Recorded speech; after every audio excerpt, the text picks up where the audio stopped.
Ooh, you want to subscribe? Ooh. Thank you, Slam Pig Millionaire. All right.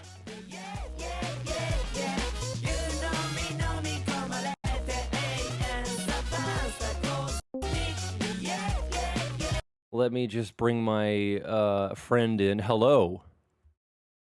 Oh, hi.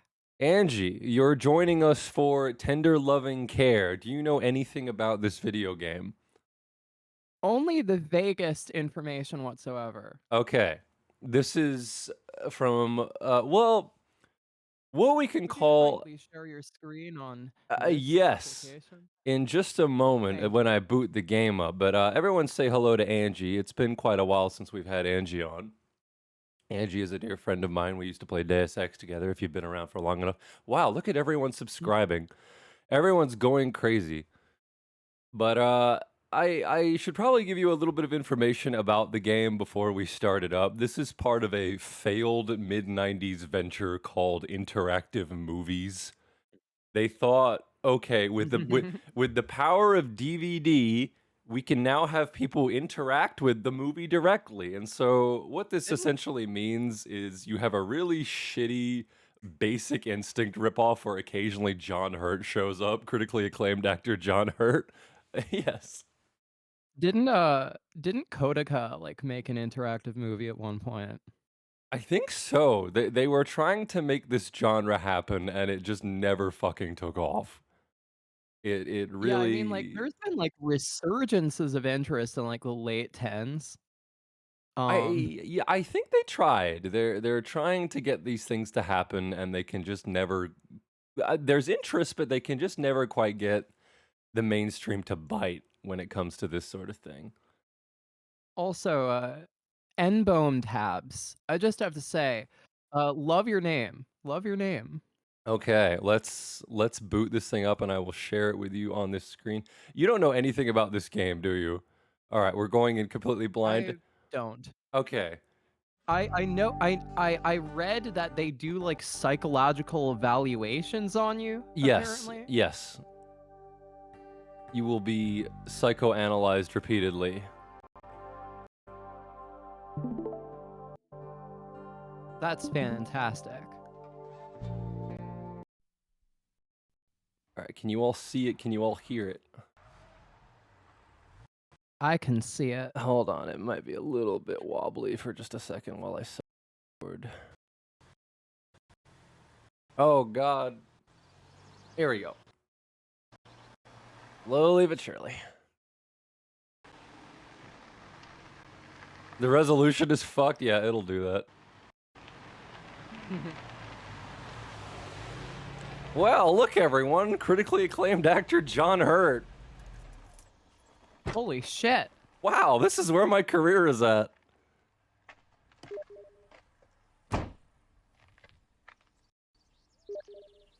Oh, hello.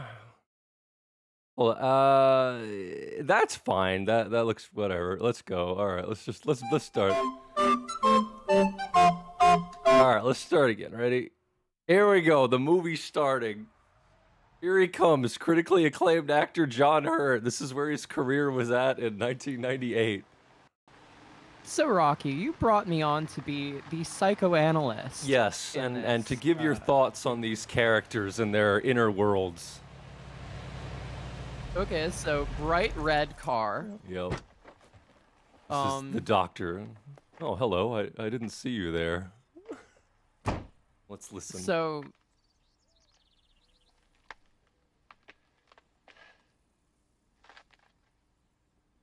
beautiful house, isn't it?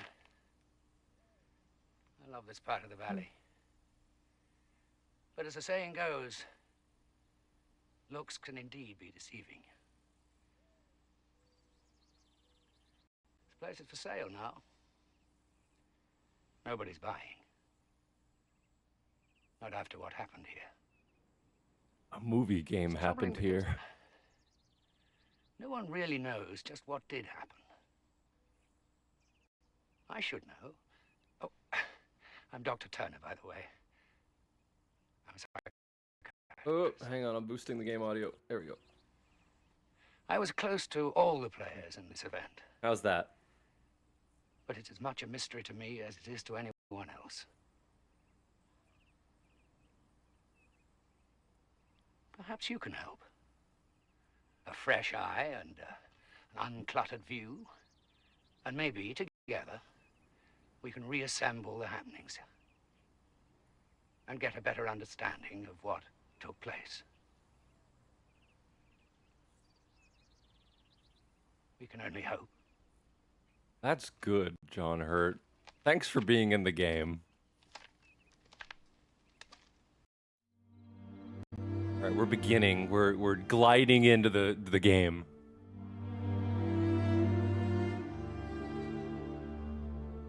What do you think of John Hurt so far in his big bright red car? Well, he seems depressed. He seems sad, like he fucked up somehow. Yeah.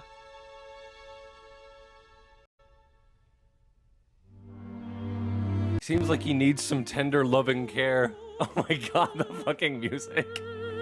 Yeah, we're gliding over a landscape, a lake. I was an alien, god damn it, now I'm here. You want me to go like completely fucking crazy with the psycho? No. Just tell me what you just like try to be funny. Don't go nuts like schizo with it. Otherwise it'll get too confusing. This game sucks. We're here to make fun of this. Okay. Noble Smith is a name that nobody has had since like 1800. Noble Smith. That's like a name John that like, Wellsman. my great grandmother had, who like got stoned to death for heresy. We're seeing some beautiful footage. All right, Ken Nash. Calvin. Oh boy, we're getting some real California names here.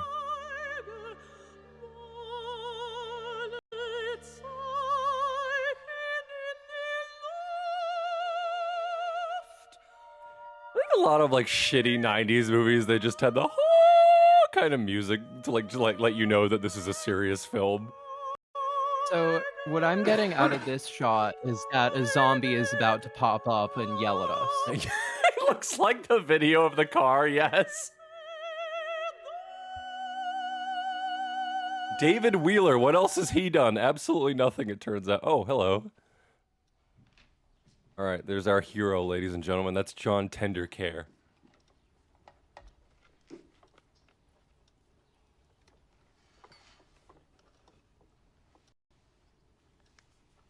Breakfast time. Did you get Jody's breakfast? Oh, my wife can't act. I need a doctor. Oatmeal and raisins like always. She loves her oatmeal. Yeah, she certainly does. I see you're starting a new project. What's it gonna be this time? It's a sweater for Jody. Thought so. It's her favorite color. Yes, it is. Allison, do you remember the nurse we discussed? The nurse for Jody? Yeah. Michael, I told you I can take care of Jody myself. I know, but Dr. Turner thinks it would be best if we just... Michael, please. He thinks it would be best for Jody. And that's what we both want, isn't it? What's best for Jody? Allison? This is shot on film. Isn't it? Yes. Good. The nurse is coming today. Today? Yes, her name is Mrs. Randolph. We're gonna get you some acting lessons. Is she gonna live here with us? For a while, till things get a little better.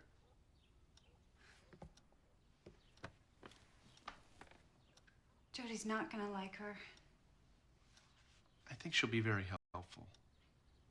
And then maybe I can get back to work. And leave us here alone with her? Let's just give it a chance, okay? Let's see what happens. Allison? Okay? Okay.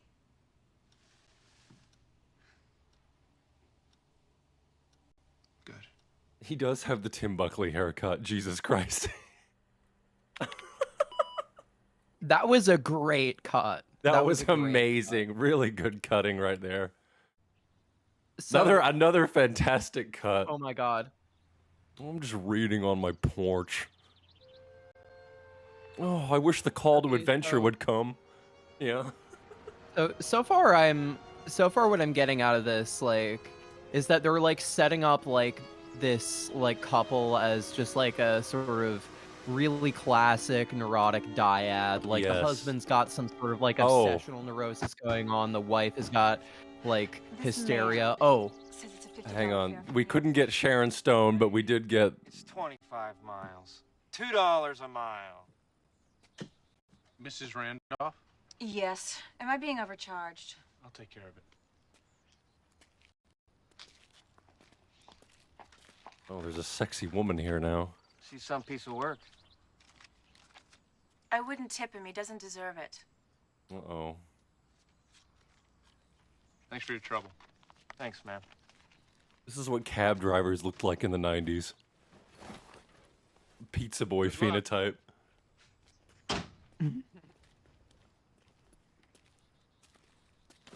Ashland and Michael Medford. Oh.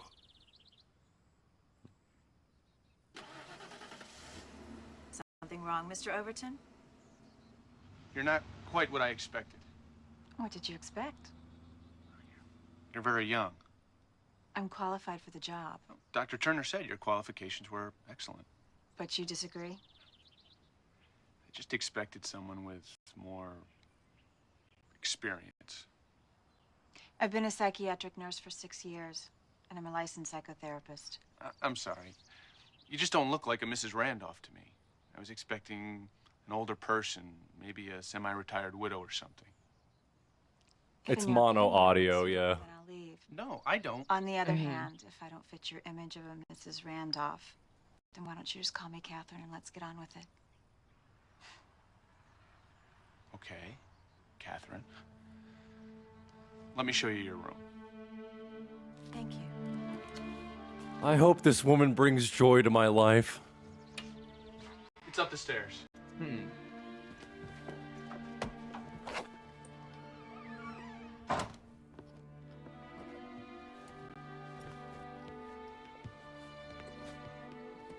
God, even low budget like shit like this looked like a real movie. It's incredible.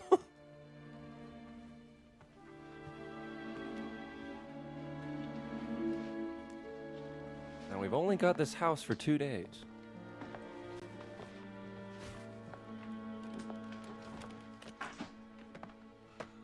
Hope you like it.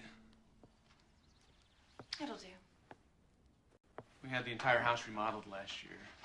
It's my parents' place. I inherited it after my father died Uh-oh. When was that? a couple years ago. I see. Okay. Oh dear. Oh no. I'm looking forward to meeting your wife, She thinks you're here to take care of our daughter. Jody. Yes. Jody. You know the situation? Of course. I'd like to change first. When you wear a nurse's uniform or something? No, but I brought one. In this case, it's appropriate. Now, if you'll excuse me. Oh Jesus. Oh, look out everyone. Yeah, she's okay. So she's just obviously Downstairs just will like bring the the food is- manifestation of this guy's repressed desire. Yes. There's a sexy woman in the house and she's gonna fuck his life up. I wish I had Oh, hang like on. a perverse. Interesting. I wonder why Michael was so taken aback with Catherine's appearance. He said she wasn't what he expected, but he seemed to be saying that if a woman has a Mrs. in front of her name, she should be older. Mmm. Now, what does that say about Michael? Or does it say anything? Now, there are some other points that I'm not clear about, and I could use some help. Mm. I'd appreciate it if you take the time to express your opinion. Here we go, Angie. Oh. All right. A few simple questions.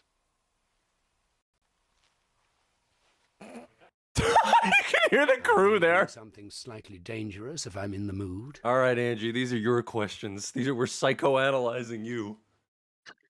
Okay, so I'm going to be the analysand then. Okay. Yes. I may do something dangerous if I'm in the mood. I'd We're getting. rather not say. I'd rather not. I'd rather not say. Was it inappropriate for Inappropriate Michael to question Catherine's qualifications? Yeah, I think so. I think so. Yes. How much faith have you in psychiatry? I'm Tom Cruise. None. Some. Some. Okay. I like to watch people doing intimate things. Oh God. Yes. Absolutely. I love that shit. On a scale shit. from 1 to 10, how important is good sex to a marriage's success? Ooh. I'd say 5 to 6, somewhere in the middle. What emotion do you feel most strongly toward Catherine? Okay, everyone. Ooh. What is she? Well, let's see. How do I feel about her? Yes. Attraction, mistrust, admiration, compassion, I say contempt. contempt. I think Michael would probably be contemptuous, but I feel a bit of contempt. Like, why is she coming into our life? I think he's like feeling mistrust. Like me, I'm looking at her and I'm thinking, admiration. I think Admiration. that's like the best I can do right now, because right now I'm just interested. She just seems like she just seems like someone who I can't figure out quite, but not in a way where I don't trust Honestly, her. yeah, we're very good for her with this, so we're gonna go with admiration. I am generally a good person. True. Fuck. How the fuck am I supposed to answer this? Oh God, yeah. This just sends me into a loop, you know? Yeah. Oh God, they're getting into us. I'm gonna go with true. I'll go with true. Just so How that did I you don't. feel when Catherine began undressing in front of Michael? Oh dear. Okay, we gotta ask all these questions. Chat, what did you think? Slightly bored. That's not an option here, though. No. Intrigued, uncomfortable, amused, titillated? Uncomfortable. Probably amused is like Amused. closest to how I'm feeling. All right. Well, okay, so for some reason they did build a set, but there's also a 3D render of the house. Oh, we're playing Myst now. Yes, we're playing Myst at this point. Yes, look at these lo-fi transitions. And a lot of people were mentioning the game's audio pans to the left. This is a really old fucking game. Well, that transition is way too long. Yeah, it's awful. All right. We're gonna psychoanalyze the characters. Hi, I'm Randy Vixen. Uh-oh. Welcome to 1-900 Hot Licks. Uh-oh. Get ready for the call of your life. You have chosen fantasy number 17. Uh-oh. Call of my life? The call of your life? Hello there. I'm the night nurse. My name is Nurse Nellie Norton.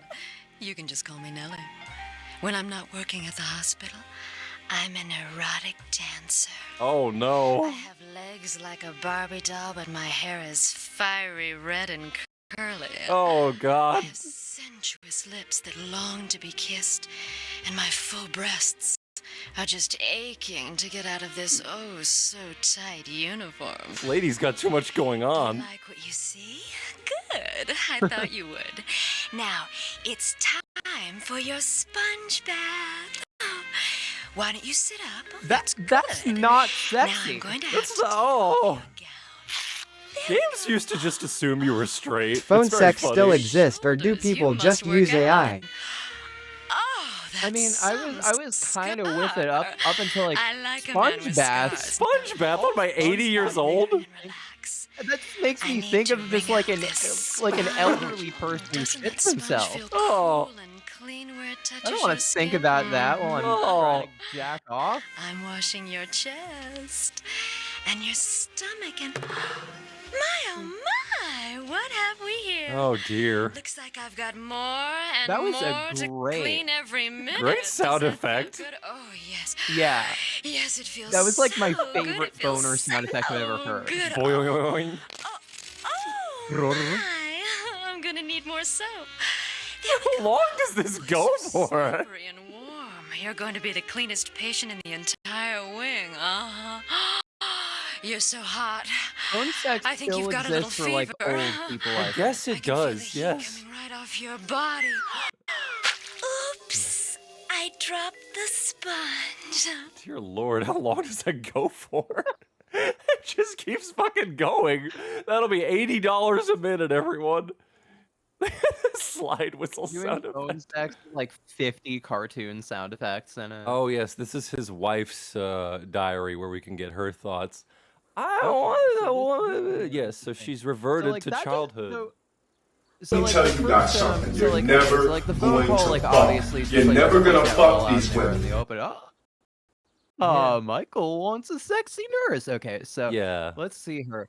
I don't want that woman here. What does Michael think he's doing? Never listens to me.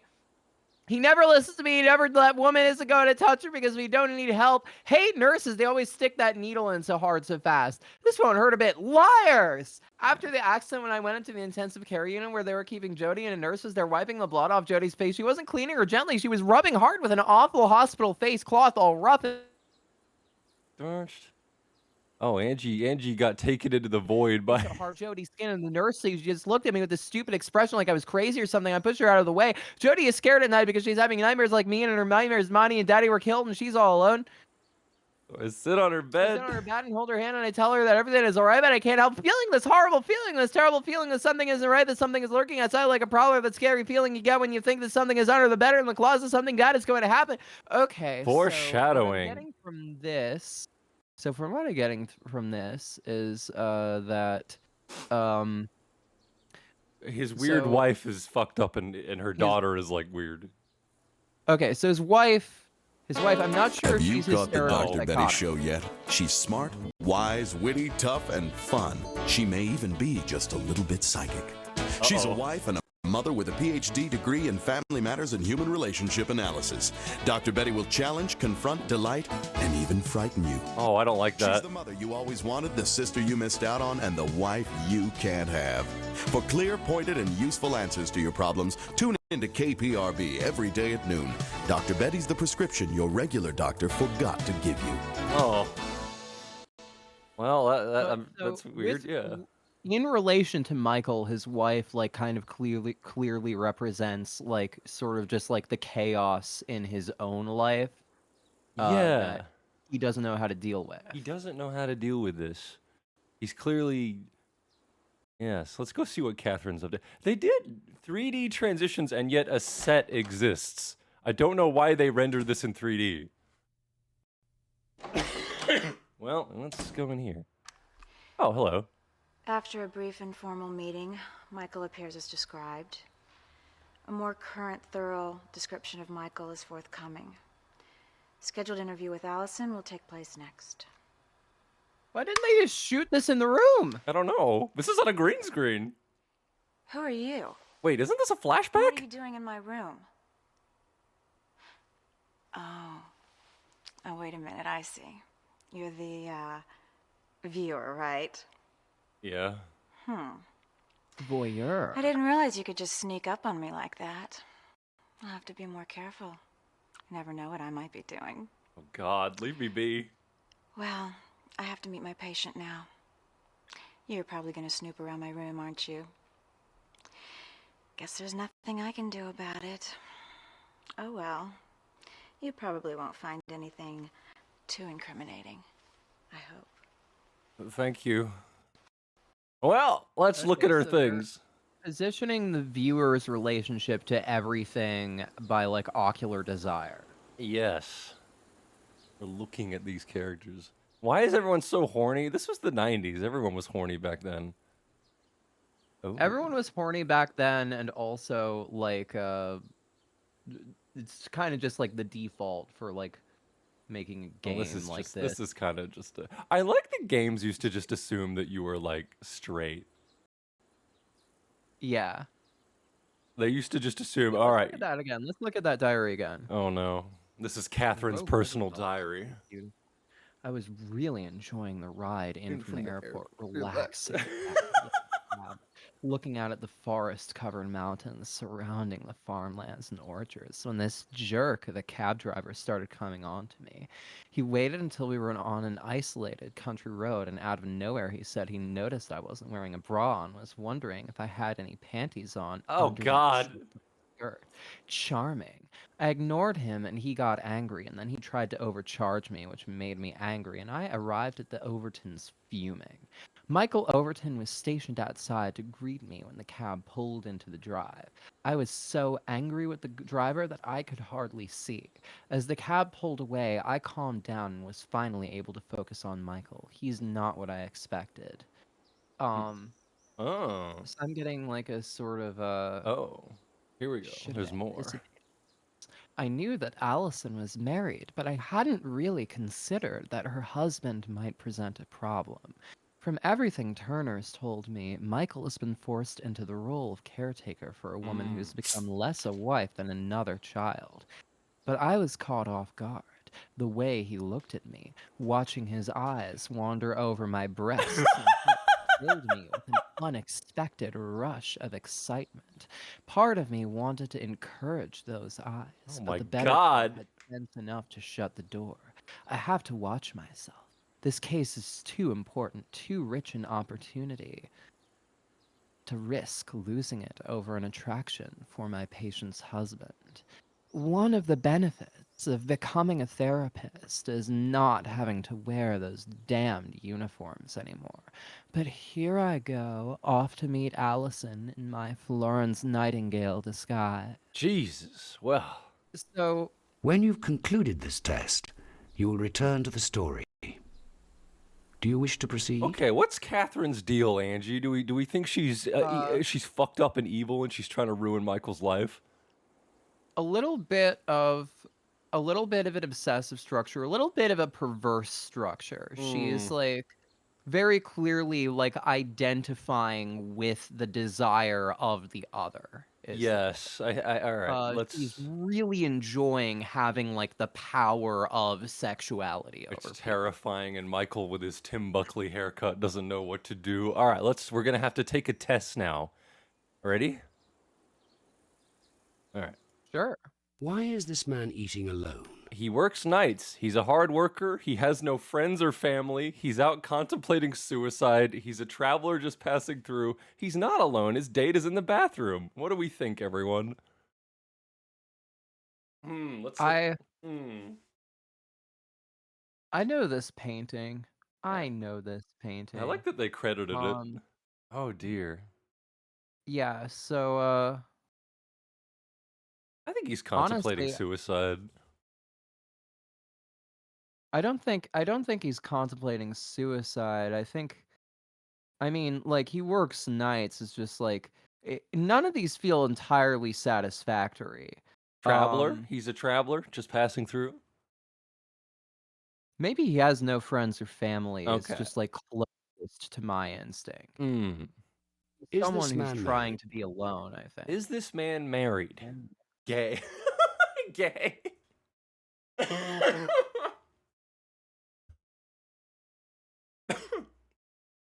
He's gay. Yes, we're gonna go with Gay gay. would be the funniest option. Gay. Let's do it. Yeah, let's do it. Do you like to look in people's windows at night? Yes. It depends. It depends. Most people wish they'd never gotten married. No.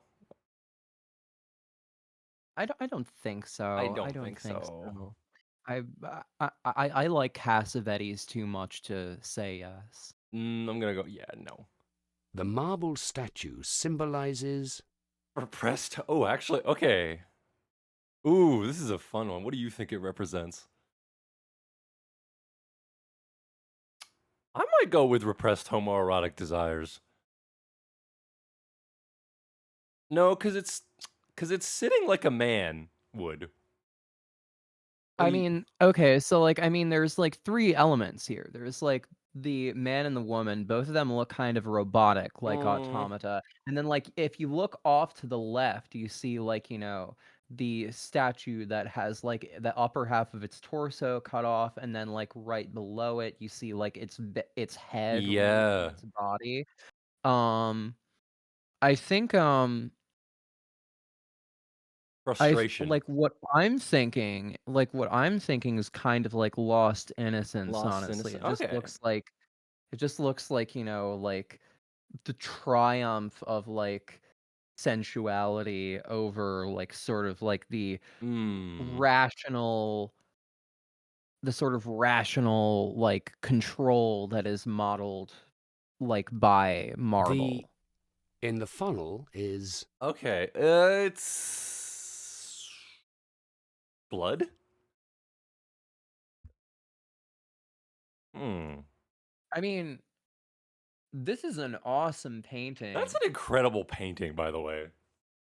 I don't It represents the butt, the top I one. don't think there's like any, and neither of like the latter two options are like possibly like neither of the latter two options are possible. It's got to be either blood or paint. I'd say paint. Yeah. I would say blood, honestly. This painting should be but yeah. called... Okay.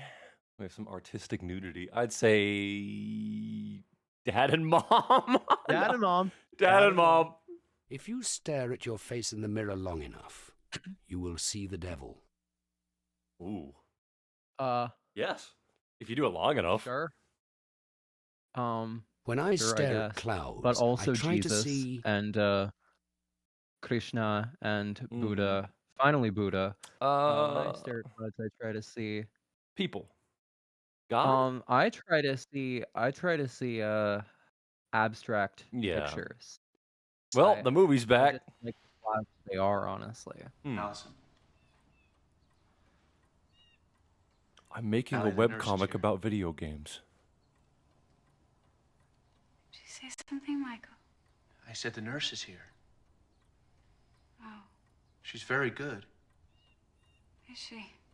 Haircut She has is excellent interesting. qualifications. Jody's not gonna like her. She's gonna be afraid of her, and she's not gonna like her. Oh, go. Okay, she's definitely hysteric and not psychotic, is the thing. Yes. Like, that is a very controlled haircut. Oh, my. Allison, this is the nurse. I'm Catherine. Hi. I'm here to help you. I know what you've been through. Please, have a seat. Great blocking. Oh, holy night? You have a beautiful house. It was my family's farmhouse, but we don't do any farming anymore. So, have you spent much time in the country before? No, not really. Well, you're in for quite an experience. And at first you're gonna miss all the noise and the hubbub, but... It's a lovely place, but I'm not here for a vacation, Mr. Overton. I understand that. You're in the scene too, Michael. This is the first time we've had a stranger come live with us. I know exactly how you feel. When I was a little girl, we had to have a nurse live in our house to take care of my mother who had suffered a stroke. How horrible. Yes, but out of bad things, good things can come. That's what made me decide to become a nurse. I saw the tremendous good you can do for other people if they'll let you. We will. Won't we, Michael? Well, yes. Yes, of course we will. I'm glad to hear that. I'd like to talk to you about Jody and what happened.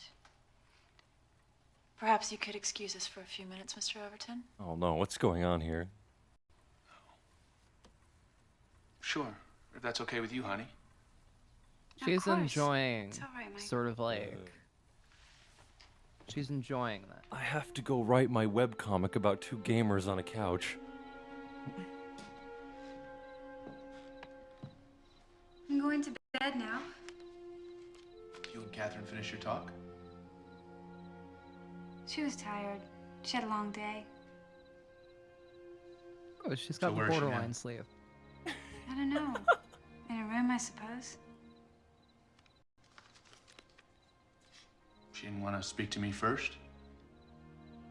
No?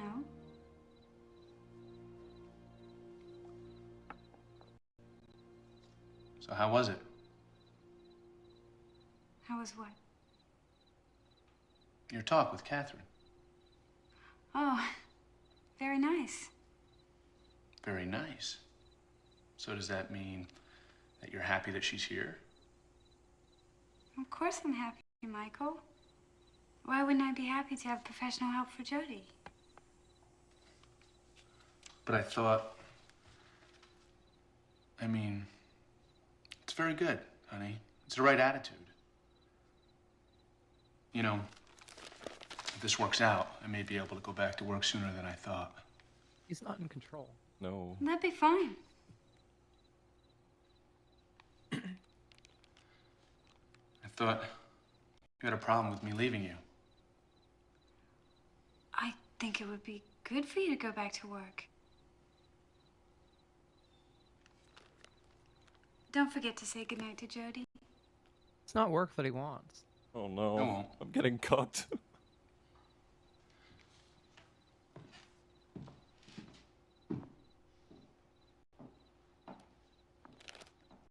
Is this actually about him getting cucked? Maybe. It's up to your interpretation. Spiritually, he's being cucked.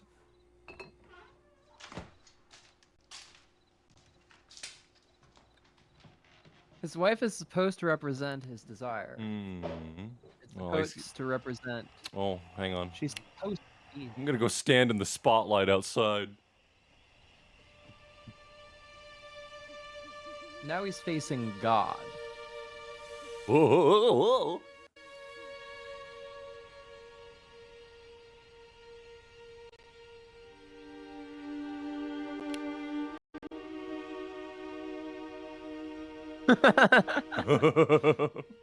Just saw Klesh's comment. The nurse is about to tell a story about jacking off a teen on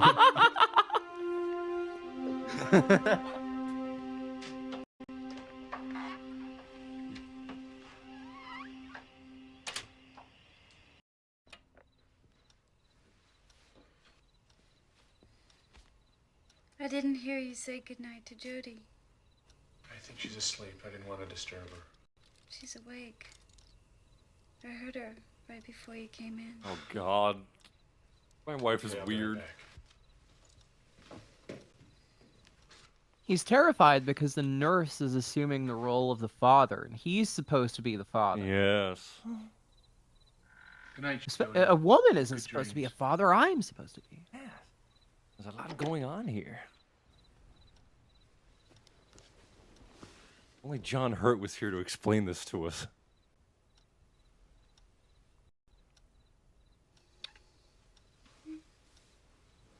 Oh, please give me some pussy. Daddy.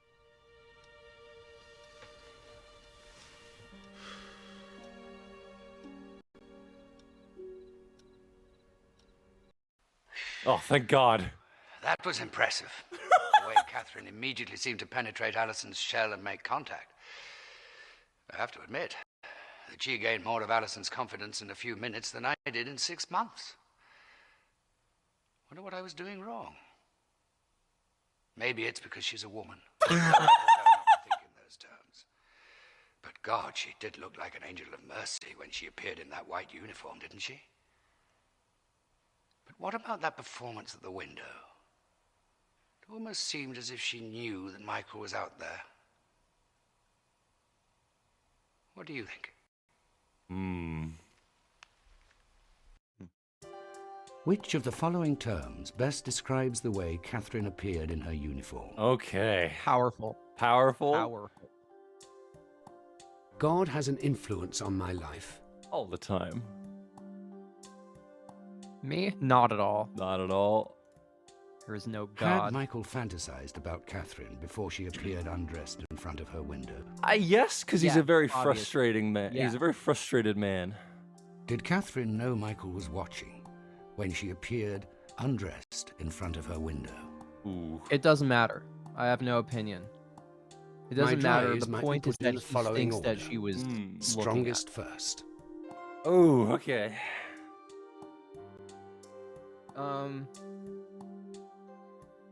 Let's see.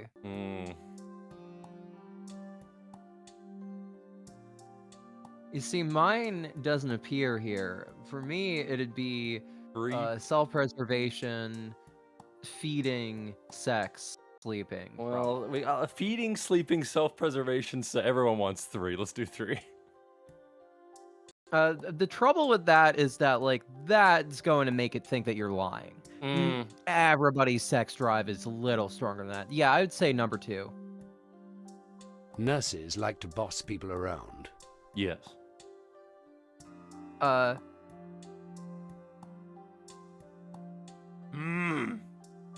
Yes. Nurses in general. Yeah, sure. Which of the following terms best describes Michael? Horny.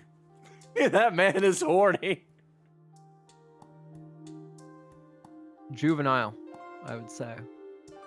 I don't know. I think he's horny. I think he's horny.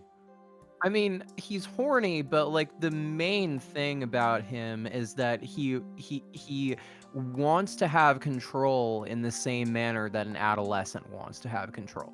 I think he's sad. Maybe horny contains juvenile. So should we go with horny? Okay, let's do it. I mean, I would say that juvenile contains horny, but you know. Okay. Let's see the progress of. Go through this very, very long transition. Oh yeah. Remind me never again to jump to conclusions about a person, because from the first instant I met Mrs. Randolph, Catherine, I mean, I liked her because she has very kind eyes, nice hands, and she is dedicated to her job, which I know that she wants Jody to get better, not because Jody is her patient, but because Catherine cares about life, because she is a true caregiver. But I kind of get the feeling that Michael grates on Catherine's nerves, and he's avoiding Jody, and he's avoiding her, and it is hurting her feelings, so I have to tell him to say goodnight to her. Well, maybe he's afraid, like me, that something bad is going to happen, and maybe he feels so guilty about the accident, and he's ashamed when he sees her. I can't stand to have anyone touch me except Jody, of course not, since the accident, so someone touching me, trying to console me, to hold me, it makes me sick and tense like nails on a chalkboard. But poor Michael wants to touch me, but I can't let him. I can't stand to feel his hands on my body. He can't stand it when he kisses me. Jody's body is so light. She's so light that it almost feels as if she will float away, and sometimes she stares into space with this vacant expression on her face, as if she was seeing right through me, as if I wasn't really there. Well, today, as I was sitting on her bed, I began to weep. I was shaking and crying. I couldn't stop. "Are you sad?" I asked Jody, and I told her that I was crying because I was so happy that she was all right, and she's never going anywhere without a seatbelt again. She'll never be hurt again. I'm actually looking forward tomorrow. I'm glad that Catherine is here. Wait, let's go back to the previous page real quick. There's some weird shit going on. So we made our wife gay. So obviously wife's gay. But why is she gay? That's the question. Because you have to remember, this is a 90s game. People aren't just gay for no reason. No, there has to be there's a reason. Some trauma made her gay. She's frigid toward Michael. Yes. She doesn't want him to touch her. She only wants to touch her daughter. Who's dead. Is she touching on her daughter is the question. Oh, all right. Let's listen to this. Love these long transitions. Hi, I'm Dr. Betty Sharpstone. If you can't quite get your act together, if your issue is poor self-image and depression combined with a mix of self-pity, you need to read my new book, I Can't Stand Myself, 10 Ways Women Can Get a Life. I was a single mother. I worked my way through college. I even managed to get a black belt in Taekwondo. So don't try to tell me that you can't do it. Quit whining and get on track. A trip to your bookstore and a mere $24.95 could change your life. If I could personally come to your house to kick your butt, I would. But I can't. So I wrote a butt kicker of a book. Buy it today and listen to my daily radio show on KPRB. Now go out and get a life. So this is $25 in the 90s. Jesus Christ. Yeah, so this is that's obviously like not really about mental health. It's about like either like perversion or obsessional neurosis. It's a big long transition as we go to the study. We have to see all the decor because the decor says something. Look, someone's nephew modeled all of this. What's in Michael's study? We can read Michael's thoughts now. Framed by a vegetation. Hmm. Oh, this is No, her. this is in Portland. Seeks in-home placement, This is her resume. psychopharmacologist, rehabilitation specialist. Mm. She's been all over the country. Oh Wait, my. go back real quick. Yep. Go back one for a second. Professional experience. So, Oregon Alliance for Outpatient Rehabilitation of the Mentally Ill, private practice therapist since 1994. Oh God, Treatment Center for Sex So Therapy provided assessment she's and treatment for specialized. patients with a variety of sexual problems, including lack of desire, lack of orgasm, erection problems, premature ejaculation, painful intercourse. Oh God, no, she's done it all.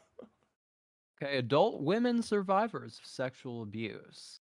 So, I mean, that could easily be foreshadowing that, like, the wife got wait, look at that again. Oh, hang on, we'll go back to it. It could be foreshadowing that the wife got molested, but it could also be foreshadowing that there's a shocking twist and that the husband got molested. The husband was actually the victim all along. Jody molested Borderline him. personality. Borderline personality, self-mutilation, and early childhood trauma, patient suicide and assault, massage, acupressure, and naturopath. Oh, God. Let's read. I'll read Michael's thoughts because we got to get into his mind a little bit. What's he thinking? Let's do that. Miss Randolph arrived. I have to admit that she's nothing like I expected. First of all, she's very attractive and young. She did something really strange. She began unbuttoning the sheer blouse she was wearing. I have to admit that I was turned on. She gave me this sexy look. I couldn't help glancing at her breasts. I had a sudden impulse to touch them. It made me feel manipulated, though, like she was toying with me. Maybe she doesn't think about stuff like that since she's a nurse, but it seemed course she so does. inappropriate. For a second, I had the notion of firing her on the spot. I don't know. Was she flirting with me? Teasing me? It's so hard to tell. I don't know if I like her. Every time I tried to start up a conversation with her, she blew me off. Maybe she just wants to keep everything on a professional level, but I was hoping we would be working closely together to help Allie. While Miss Randolph was getting acquainted with Allison, I took a walk up in the hills. I haven't been up there since before the accident. It's such a relief to be able to leave her alone. I realize that I need to get away from the house more. Maybe now that the nurse is here, I can go back to work. The other day, I had lunch with Leon. We went to this crappy Mexican place that he likes. He asked me when I was coming back to work, and I said that I didn't know. He told me about his niece who was paralyzed from the neck down in a bicycle accident. Everyone in his family was so hopeless and depressed except the niece. She never gave up hope. It's been a struggle, but she's been going through physical therapy, and she's actually getting some feeling back. The doctors think she might be able to walk again someday. He told me that I should be inspired by her story. He said that I should never give up hope. He also told me I need to rely on my friends. Well, he's not really my friend. He's my boss, just a guy I work with. I've really only ever had one great friend in my life, Mark Severs, my best friend in high school. He was genuine, natural. Oh, maybe he is gay. One of those guys who could do almost any sport without hardly trying. Mark was a daredevil, too. He could jump 20 feet out of a tree or ride a motorcycle full throttle down a dirt road. Oh my lord, he's just writing about this man. Everyone at school loved him. They all had high hopes for Mark. He sure got to get an athletic scholarship to a good college. Mark and his family moved into the house across the woods the summer before my freshman year. I was sitting in my tree fort one day when Mark climbed up through the hole in the floor. He had some dirty magazines and a joint. I had never seen either of these illicit things before. Mark got away with everything. People instantly liked and trusted him. All the girls were in love with him. He was incredibly lucky. He always won games or bets. He never lost a fight. Once, he actually evaded the police on his motorcycle when they tried to give him a ticket. He took off cross country and they never caught him. The exploit became one of our high school legends. Oh, he wants to fuck Mark. I can admit now that I was jealous of him. He exuded confidence. He never seemed to struggle at anything. He always got what he wanted, but he was never he was a great friend. The kind of guy who would never let you down. During our junior year, Mark's family had this German exchange student come and live with them. She was beautiful, really tall and athletic, pretty face, blonde hair, sly, sexy smile. We both instantly fell in love with her. Her name was Susanna, and she exuded this powerful sexual aura. The girls at school seemed like little kids compared to her. I was so jealous that Mark had this amazing creature staying in his house. He told me that he could smell her when he walked by her room at night. She didn't wear any perfume. It was just the scent of her. I need a beer. Ooh.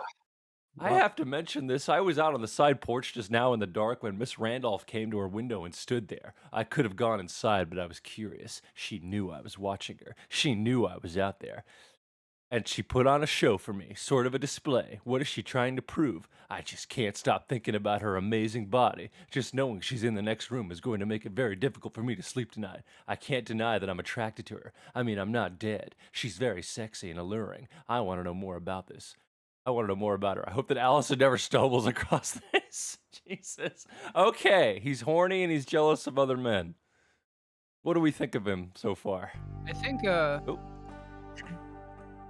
I think that so far Mark is the American dirtbag horror. Yeah, I mean Yes. like he sort of like represents jouissance Yes. for like Michael. He represents like, you know, this sort of like excessive desire that like he's not allowed to have. Yes, this book is called Hugging the Shame Boy. The Goofy Sufi children's spiritual primer. Oh, this is all just The other cool. day, We a don't friend of know. mine, we'll call him John, phoned and asked him if I would get together for a cup of coffee. He told me he was having problems with his. Oh God. Wait, I want to look at that one like sentence like 2 pages ago. Yeah. Hang on.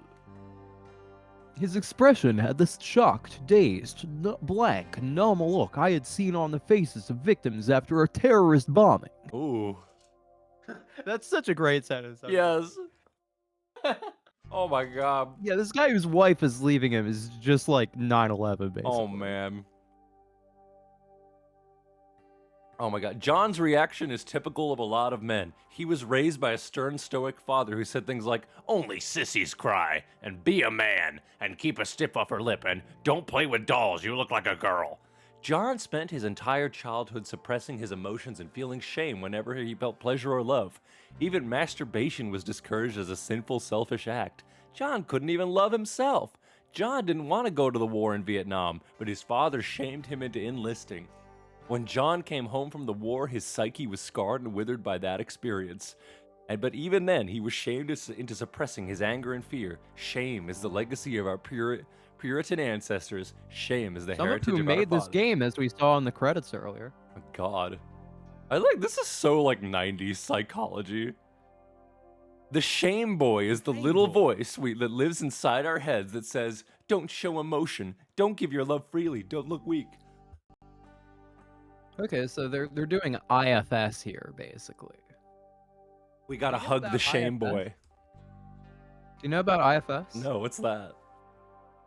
Is that So about jacking IFS off? IFS is a therapeutic modality. It's called internal family systems.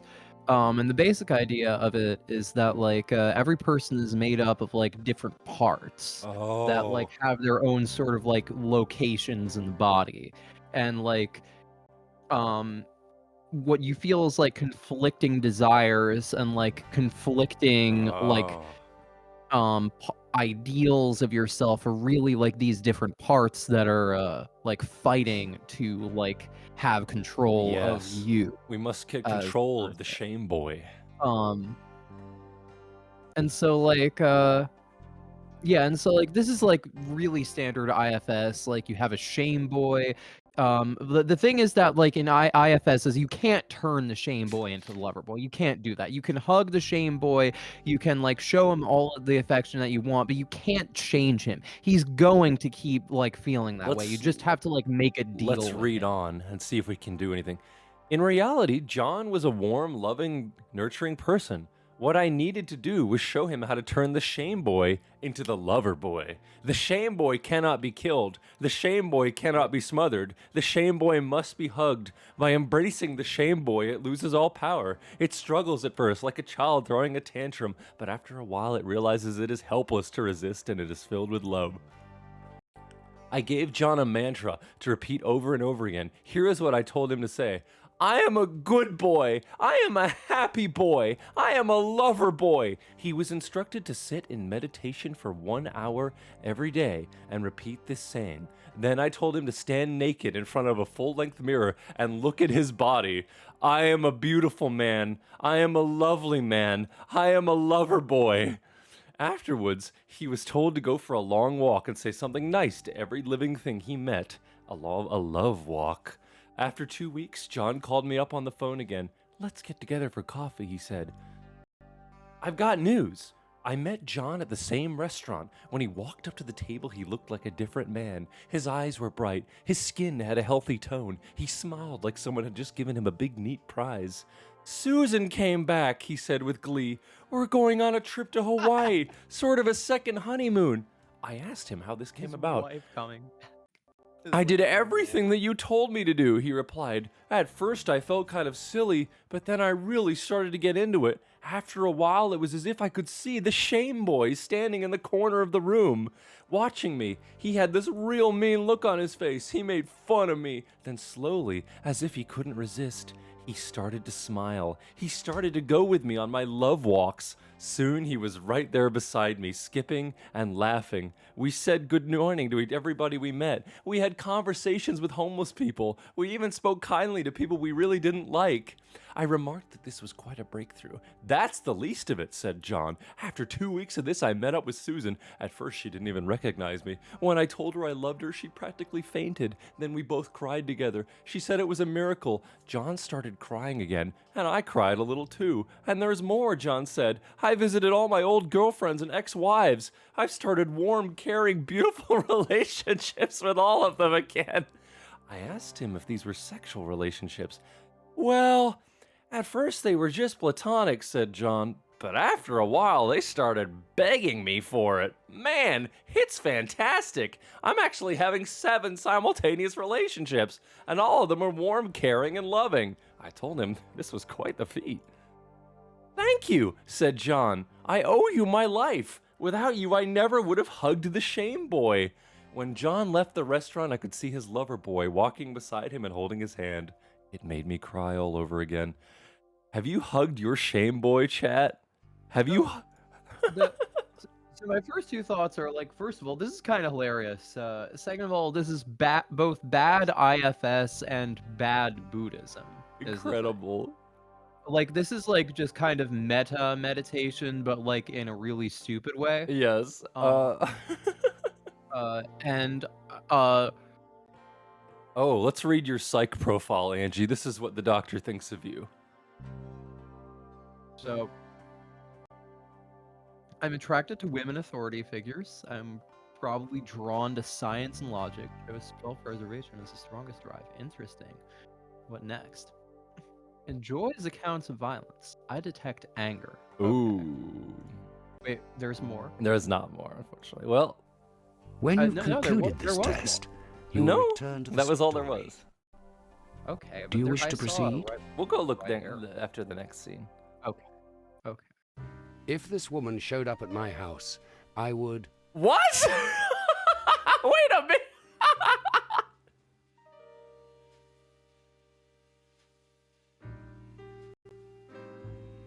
See the penis. Ask her where she got the boy. I would, honestly, I don't know, I would invite her in. Invite her in? Sometimes I dream about death and sex. Yes. Yeah, obviously. The following caption best describes this painting. Chloe and Cecilia practice their nipple tweaking.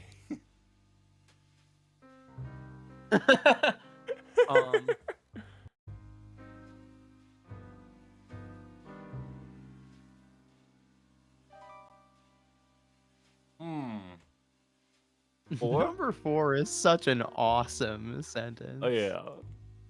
Who is this couple? dear. That's Catherine and Michael. wait.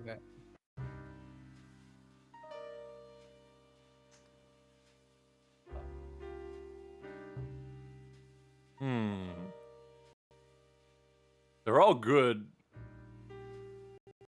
I mean, I feel like it's master and slave. Yeah. Do animals have souls? Of course. Yes, of course. What was the first thing you noticed about this painting? The knife. Actually, if I'm being like 100% honest, it's her face. Yeah. What does nest of spicery mean to you? A vagina. Ooh.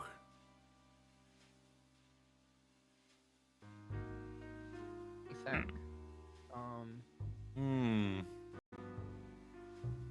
Vagina.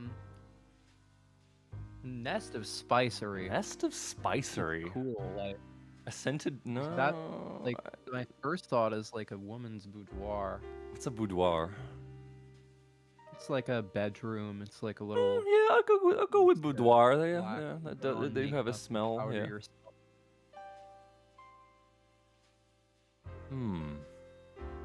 Kimono Friend Zone is a nest of spicery. Well, what do we think, Angie? I'll say woman's boudoir. This could be a scene from The Kamazutra? No, it's 1001 Nights? I don't know. Obviously, 1001. Yeah. The instrumentation. when a man is like, with a dressed woman, there. most of the time he is thinking about having sex. Ooh. I mean, it depends on the man and the woman. No opinion. I don't know. Yeah, no opinion. No opinion. The old man reminds me of Colonel Sanders.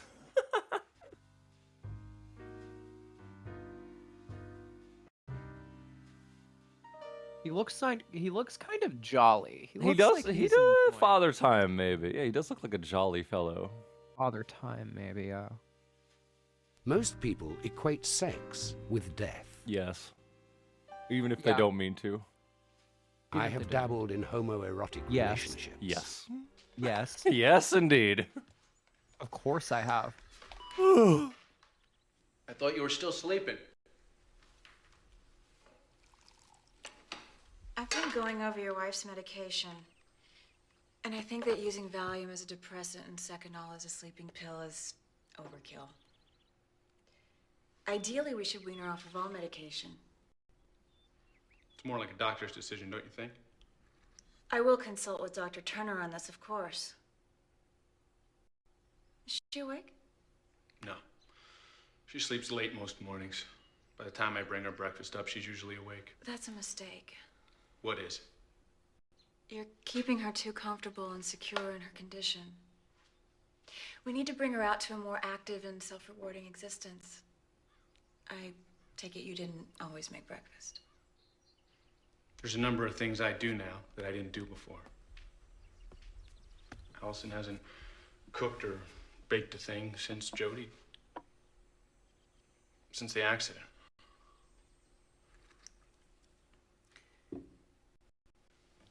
Your wife is desperately holding on to the past. But by you doing things that you never did before, you're helping her to create an unreal world. A world of illusion, where she doesn't do the things she did before and is actually losing her grip on the past. Makes sense. Wonder why Dr. Turner never put it that way. Just trust me, please. I have a lot of experience with people in her state of mind. We need to change things, starting now. You're not intending to do anything shocking, are you? No. No. Just go upstairs and tell her it's time we all had breakfast. It might be too abrupt. It's not too abrupt. She'll understand that you have a stranger in the house and you want to make a good impression. The mornings are always the worst. The depression, it's overbearing. guy Do you want me seems to like do he's it? doing a Martin Donovan impression. Yeah, he does. He really does. I'll do it. Good. Tell her that I'd like to discuss Jody's breakfast.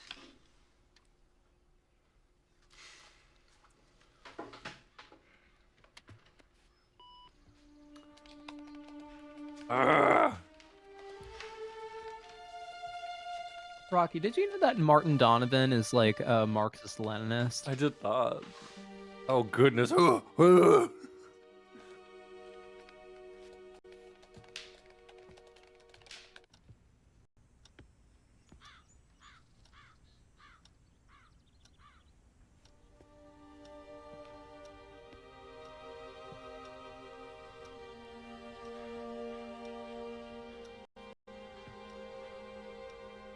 Allison.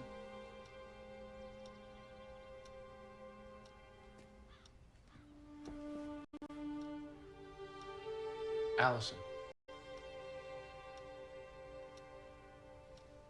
The nurse is down in the kitchen and she wants breakfast.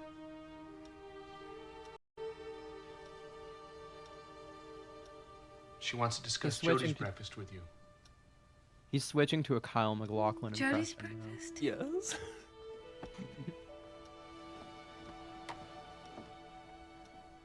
I think you better handle this. Yes.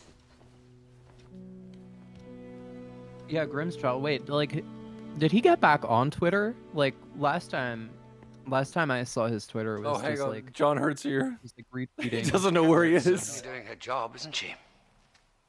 She seems to be having the right effect on Allison, but I'm not sure about the way she's affecting Michael. He's What making him about that bit horny. of business under the table? Do you think she did that on purpose? Michael appears to be a little confused. I must admit, so am I. What's she doing, goddammit? A young person should be able to have sex at whatever age they feel. I don't think so.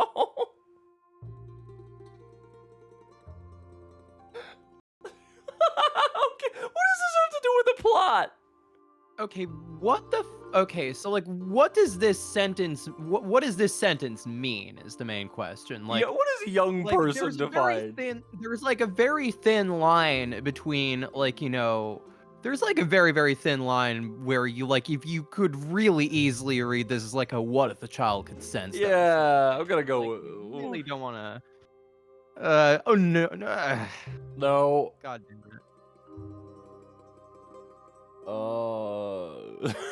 Amble Entertainment presents. No. What do you think, Angie? 5 seconds. It would be really funny to say yes just for the hell of it. Just to see what happens. Just to see what happens. Sometimes I wish I could control another person with the power of my mind.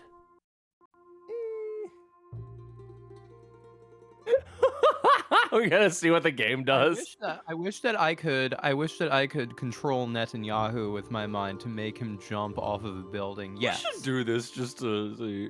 Prescription drugs are always good as long as they're prescribed by a doctor. This is a trouble because I think that prescription drugs are always good whether they're prescribed by a doctor. Yeah. Let's do it. I have bowel problems. What the fuck, John Hurt? Yeah, sure. Yeah, I do. Catherine is a tease. She is, goddammit. Yes. Yes, she is. That's just a Michael fact. has inappropriate feelings for Catherine. Yes, he he's does. married. Also a fact. All right, let's get it. Let's see what's going on here.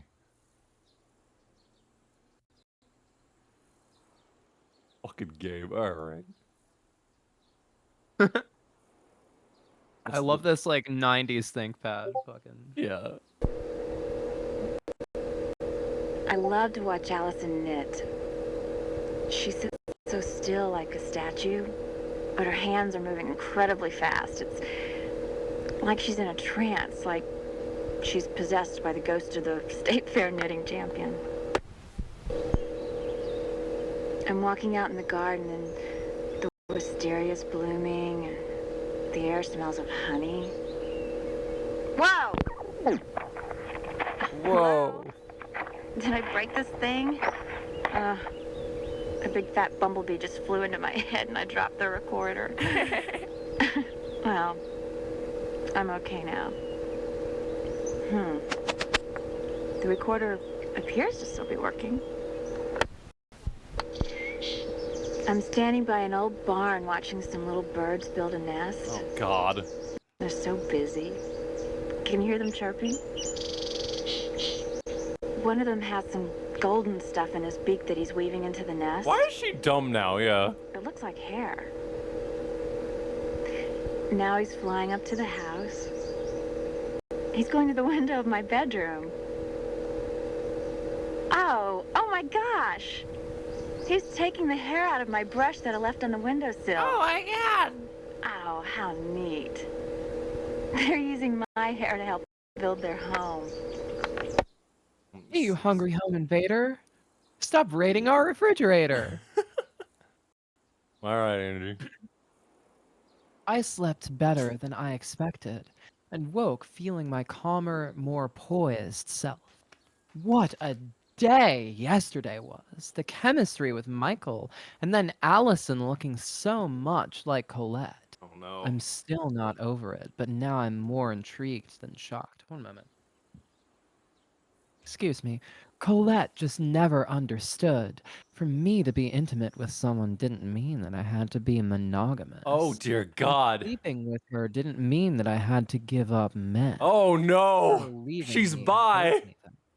I enjoyed her as much as anyone. I never wanted to lose her. I always wanted to be friends. I told Allison that watching a nurse take care of my mother after she'd suffered a stroke inspired me to become a nurse myself. Of course, the story isn't true, but as in the past, it helped establish a bond. The truth is that I became a nurse for no particular reason at all that I can think of, and I got into psychiatry simply because there was a job opening. But that's when it all changed.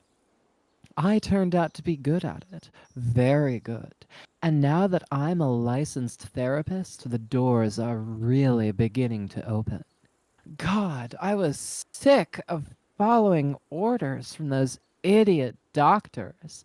The only difference between them and me was that they could afford to go to med school, or they had some sweet, dedicated, naive woman just like me put them through like I did for my ex.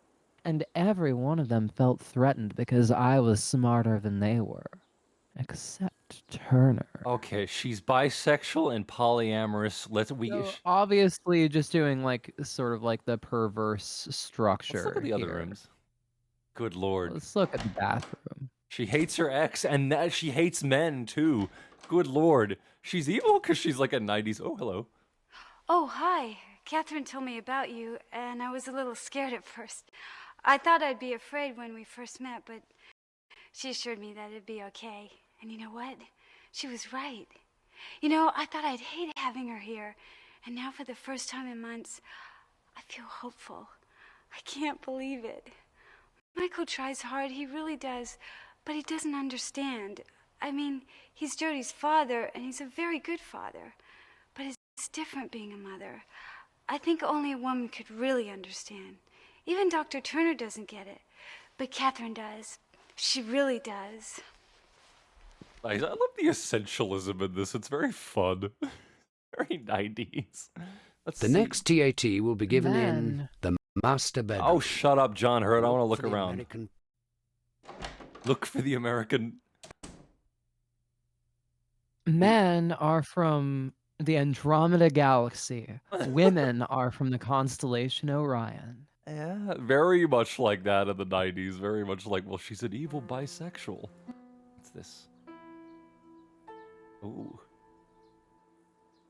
Shrink Yeah, in the like the clink. Cops claim Doc used couch for more than counseling. Oh no, this relates to my Go on. situation. The betrayal, the violation, the heartache. Liar! Lock him up and throw away the key. I'm not wanting to the walking wounded. This doc wants to bandage your soul. Oh, I'm not reading all that shit. Seattle, Myrna Hansen had a near-death experience with a weed whacker. She spent a week in the hospital and almost lost a vital appendage. Oh, she's trans. This horrible event made her suffer from post-traumatic stress disorder. Myrna was having nightmares.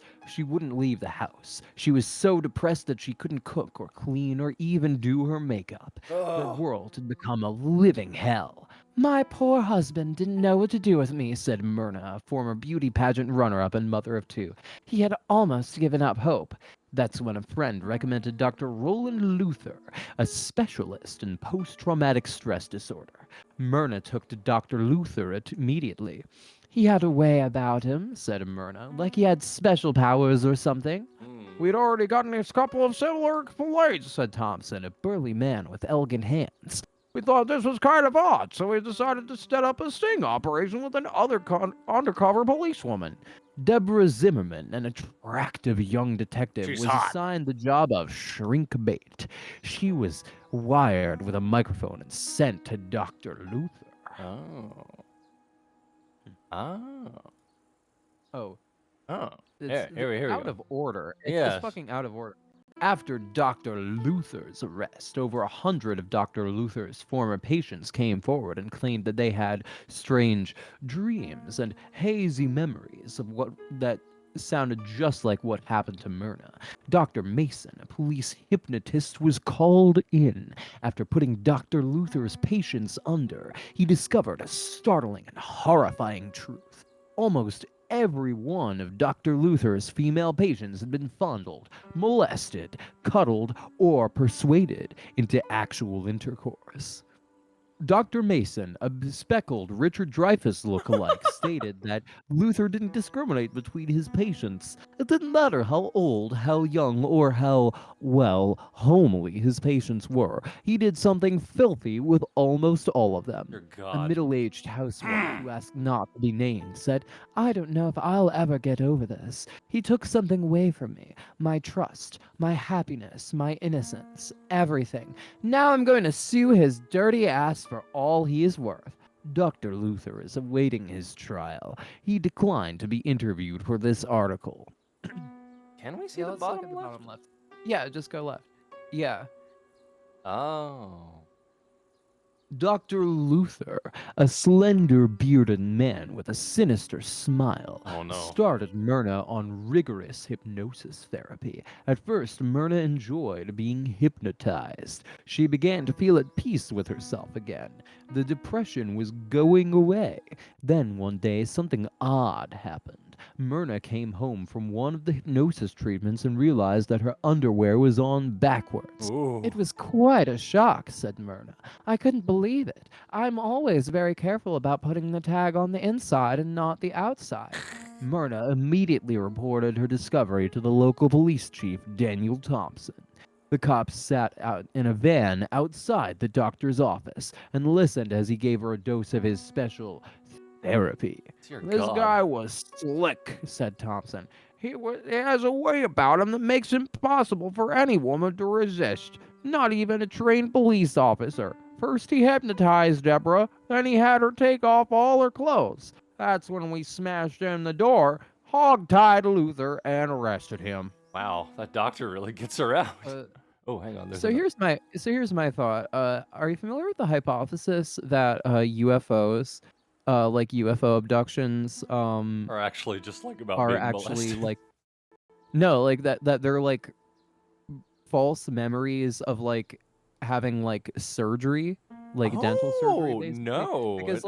Because like you're put under like the way that like a lot of anesthesia works is that like you're not actually rendered unconscious. It's just that like your memory formation gets scrambled, and so like like you are like kind of under fog, and then like you have like a Yeah. bunch of people with like goggles and like masks and like weird coats on, and they're shoving stuff up your ass. Like Yes. colonoscopy specifically, they're shoving stuff up your ass, and so some people will just like forget about that, and then they'll just be like, I got anal probed, I think. I just gotta pee. But yeah, that does make sense. That's a hypothesis. I'll be back in a sec. Okay. Okay, so I'm just yeah. I mean, they do pump you with benzos sometimes, but like they also like give you like propofol. I said the wrong word initially. I meant to say like colonoscopist, not a dentist. But yeah, like yeah, rapist, dentist too. Yeah, like they give you dissociatives. Like dissociatives aren't about like making you unconscious. It's just about like, you know, making you not aware of stuff, basically. So my thinking, yeah, twilight anesthesia. So, like my thinking is basically just like what's going on here. I'm trying to What are we let me discussing? like so we kept discussing like UFOs and like colonoscopies, Mhm. but like so thank you so much, Nbome Taps. Yeah, like I'm just thinking, so what's going on is that like we have a we have like a nurse who is like clinically a pervert. I don't mean that She's she crazy. likes sex. I mean, what I mean is that like she has identified with the desire of the other. She has disavowed her castration. She Mm. is going like, no, I am the one who is capable of satisfying everybody, basically. Yes. And she's also bisexual and therefore evil.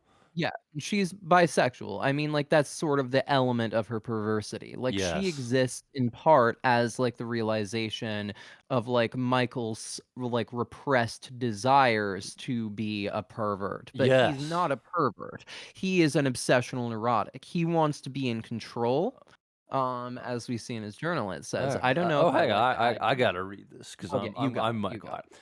I don't know if I You're like the idea of Allison going off the drugs. It scares me. After the accident, the drugs were the only thing that kept Allison from having her fits. I need to call Turner and ask him what he thinks. Allison did perk up, though, when I mentioned Jody's breakfast.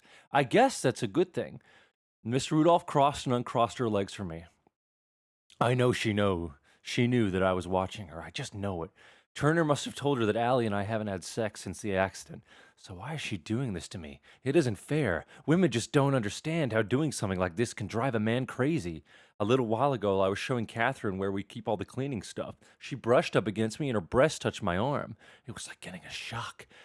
God, I just realized Catherine reminds me of Susanna. boob. At first, I didn't believe she and Mark were having sex. He's still writing about this guy. But when he told me how it happened, I knew he wasn't lying. He had been watching TV in the basement. Susanna came down in her bathrobe. She said she was having trouble sleeping. She sat next to him on the couch. He glanced over and saw that her robe was slightly open. She was naked underneath. She knew he was looking at her, but that's what she wanted. She spread her legs a little wider to give him a better view. He started kissing her. Then he went down on her. She did the same for him. I imagined this scene hundreds of times. I put myself in Mark's place. Susanna with her robe open to show her perfect breasts, her long hair on her naked shoulders, the smell of her and the feel of her mouth and tongue. They started having sex all the time. Susanna was on the pill, so they didn't have to worry about her getting pregnant. He told me everything that they did. It drove me insane with desire. Catherine and Susanna, very few women have got what they've got. That raw sexuality that pulls guys to them like moss to a flame. Unbuttoning her shirt in front of me, standing in the window, crossing and uncrossing her legs, brushing up against me. What is she thinking? Okay, I think, So man is horny. This is the horniest man in the he's world. very horny. He's Frightfully, very horny. frightfully horny. What other rooms have we not looked in? It's important. The master bedroom is where the test is going to be. But we'll look. Maybe there's something in there we can look at. Bro, this guy needs to be put in like horny jail. Honest to God. So the thing that I'm noticing is that we only get like relatively brief glimpses of like Allison's internal drama. We get to see like her diary, but that's about it. She's kind of sidelined due to like this like tension between Michael and the nurse and Yes. Catherine. Oh, When you've I think we have more to see. Yeah.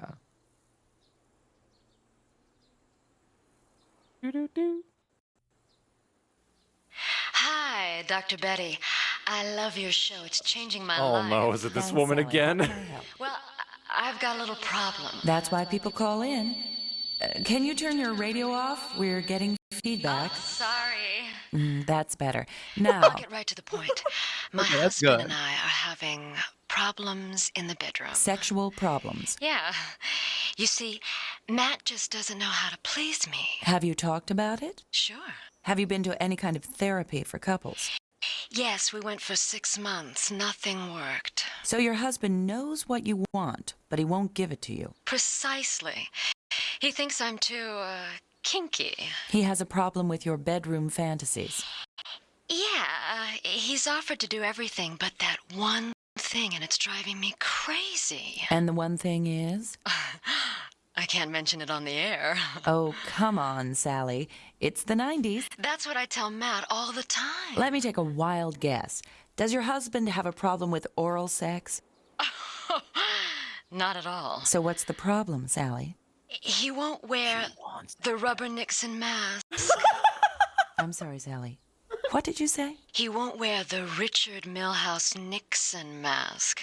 He thinks it's weird. You want him to wear a Nixon mask when you make love. Yeah. And he thinks you're weird. Yeah. Isn't that silly? Sally, Yes. you need help. When you've What concluded this test, hypocrisy on the you will part of this return to the fucking story. doctor. It is the 90s. It is the 90s. You The can be man open about should be anything. the Just head not of the wearing a family. Nixon mask. Okay. Let's see. No. No. No. False. The berries symbolize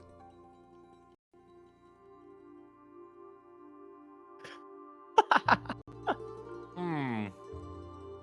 Oh, this is an awesome painting. Look at that painting. Yeah, going for more berries.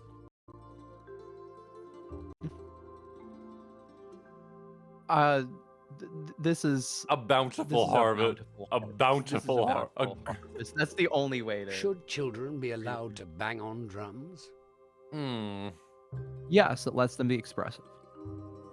Are girls smarter than boys? Sometimes. Sometimes. The cat is thinking. Sometimes boys are smarter than girls. That sometimes dog girls are smells. smarter than boys. Cats don't think. I was thinking let me go, I think. Let me go. When I die, I want my body to be Hmm. Put in a Mummif- cryogenic tank. Mummified. men who wear robes are In touch with their feminine side. Spiritual. you can tell that The woman beats her daughter. The woman loves her daughter. The little girl is spoiled. I can't tell anything. Okay. Oh, None of these options. I can't tell There's- anything. There's more analysis that I can do. I mean, like The girl looks. They both have the same kind of the woman expression. The woman beats her daughter. Let's just say that. I sometimes fear that I will go to hell for the bad things I've done. True. Yeah. Good morning. Sorry I slept so late. Yes, well, we have to get on a schedule, so it's best we start right away.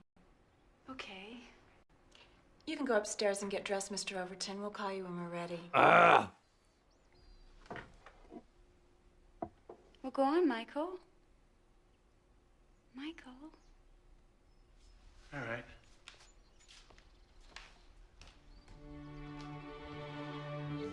I'm gonna go ride my tractor. I'm a man. Wearing a robe in that stand. I'm gonna go ride my lawnmower. Completely topless, greased up. I am a man. He's shiny. He applied olive oil all over his chest. Lord. What's up? Allison wants you to do that later. Why? I'm almost finished and it's supposed to rain. It would be really helpful to me if you could do it later. What possible difference could it make? Jody's trying to take a nap and you're keeping her awake.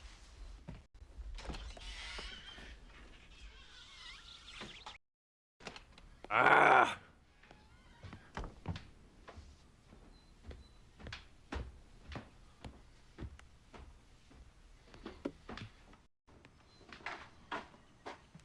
She is enjoying his What are you doing? defiance. He is. Lower your voice. I told Allison that I'd give Jody a sponge bath. In the beginning, it's going to be very important for me and for you to follow through and do the things we say we're going to do. I have to win her complete confidence. You understand that? No, of course. After you shower and change, I have a list of groceries I want you to get.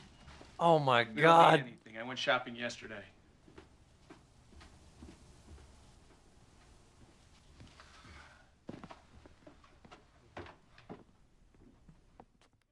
Ah!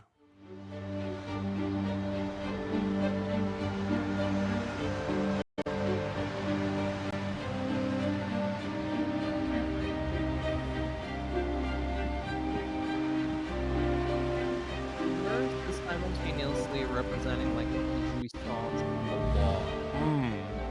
He's frustrated because like these conflicting parts of the other are like placing a double bind on. Okay, John Hurt's ready to come into the movie.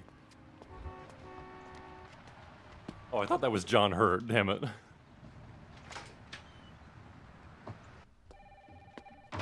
They could only afford one car. Yes. Hi, Mrs. Greenstreet.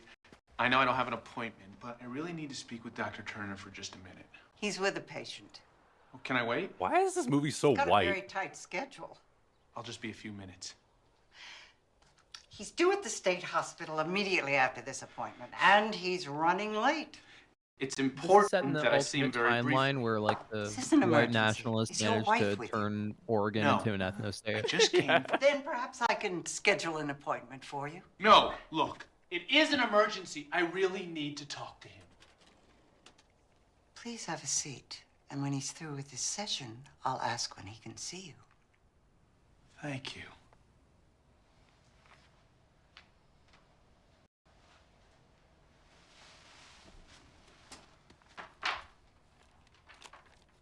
He is being hystericized. He's is the going thing. crazy with it, yeah. He is used to being the obsessional controller. Yes. His wife is supposed to be the hysteric, but this Oh. nurse is hystericizing him. Oh my God. There's a beautiful. Oh God, he's looking at a stranger. Oh no. What are you looking at? Oh. Once again, the other is both the jouissance and the law. The command to stare, the Mr. command Olden not to insisted stare. on seeing you. All I right, told John him Hurt's before here. he booked, but he said it's an emergency. I'm sorry. It's okay, Michael. Come on in. Finally.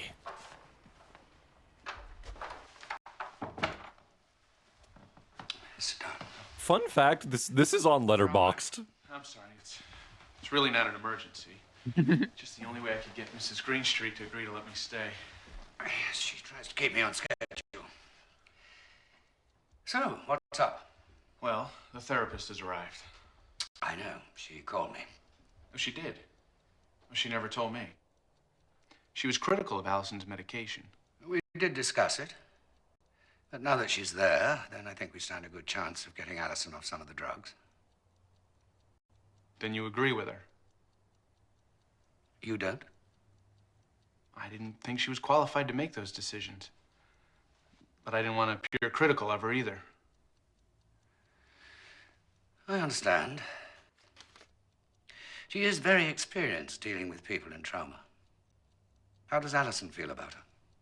Oh, much better than I expected. Well, that's a good thing, then. I suppose.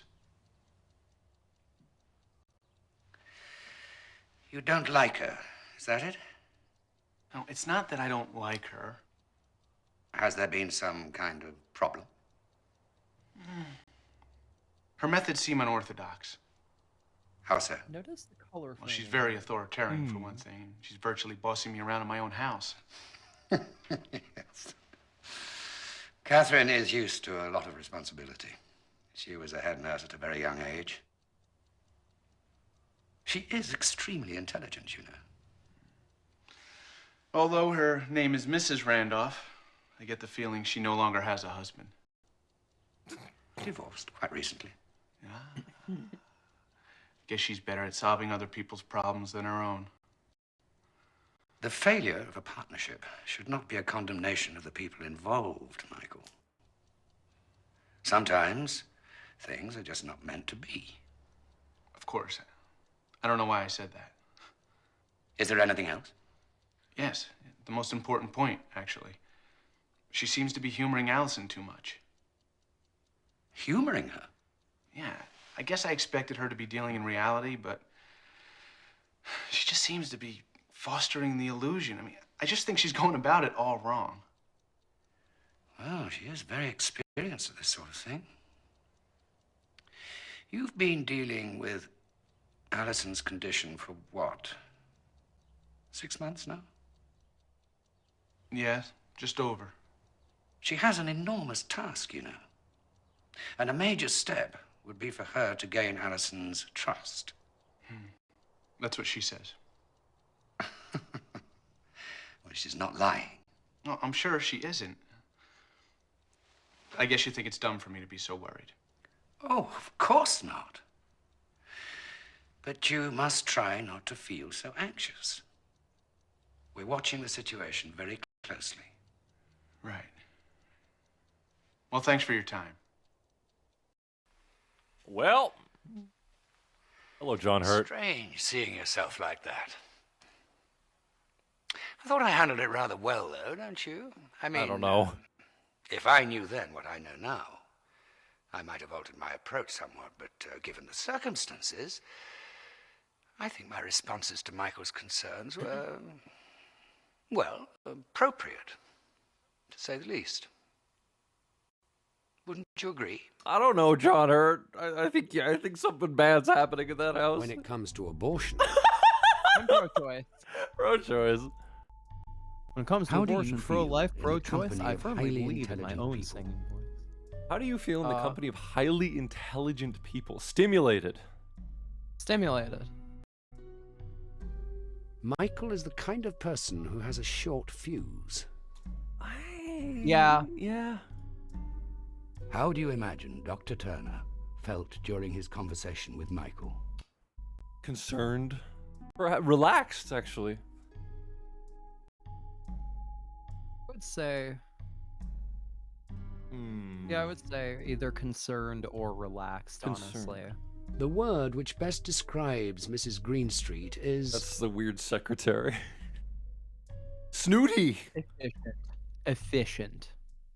Catherine's methods definitely seem unorthodox. Yes, there's some weird shit going on. No, they're not unorthodox. This is she's working with the transference and counter-transference. Interesting. Oh, here we are. I believe in Dr. Turner's office. Let me see my little dossier. Hold on, let's... As his training progresses, the young psychiatrist learns the various techniques which will be at his disposal and how to use them. Oh, hell yeah. Among these are such physical methods as electric shock. Electric shock is used most frequently to relieve depression. Another form of physical treatment is the administration of insulin. Patients so sick they cannot even talk are frequently able to cooperate with the doctor after insulin injections. Properly used, such treatment has helped extreme cases of anxiety. In certain chronic illnesses, brain surgery may be indicated.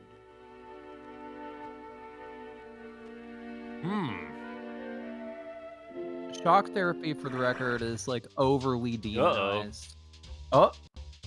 Uh-oh. We can't be watching that on the TV. Woo, doggy. Wait, show me my dossier. I'm curious. Let's what read it's your saying about me. dossier.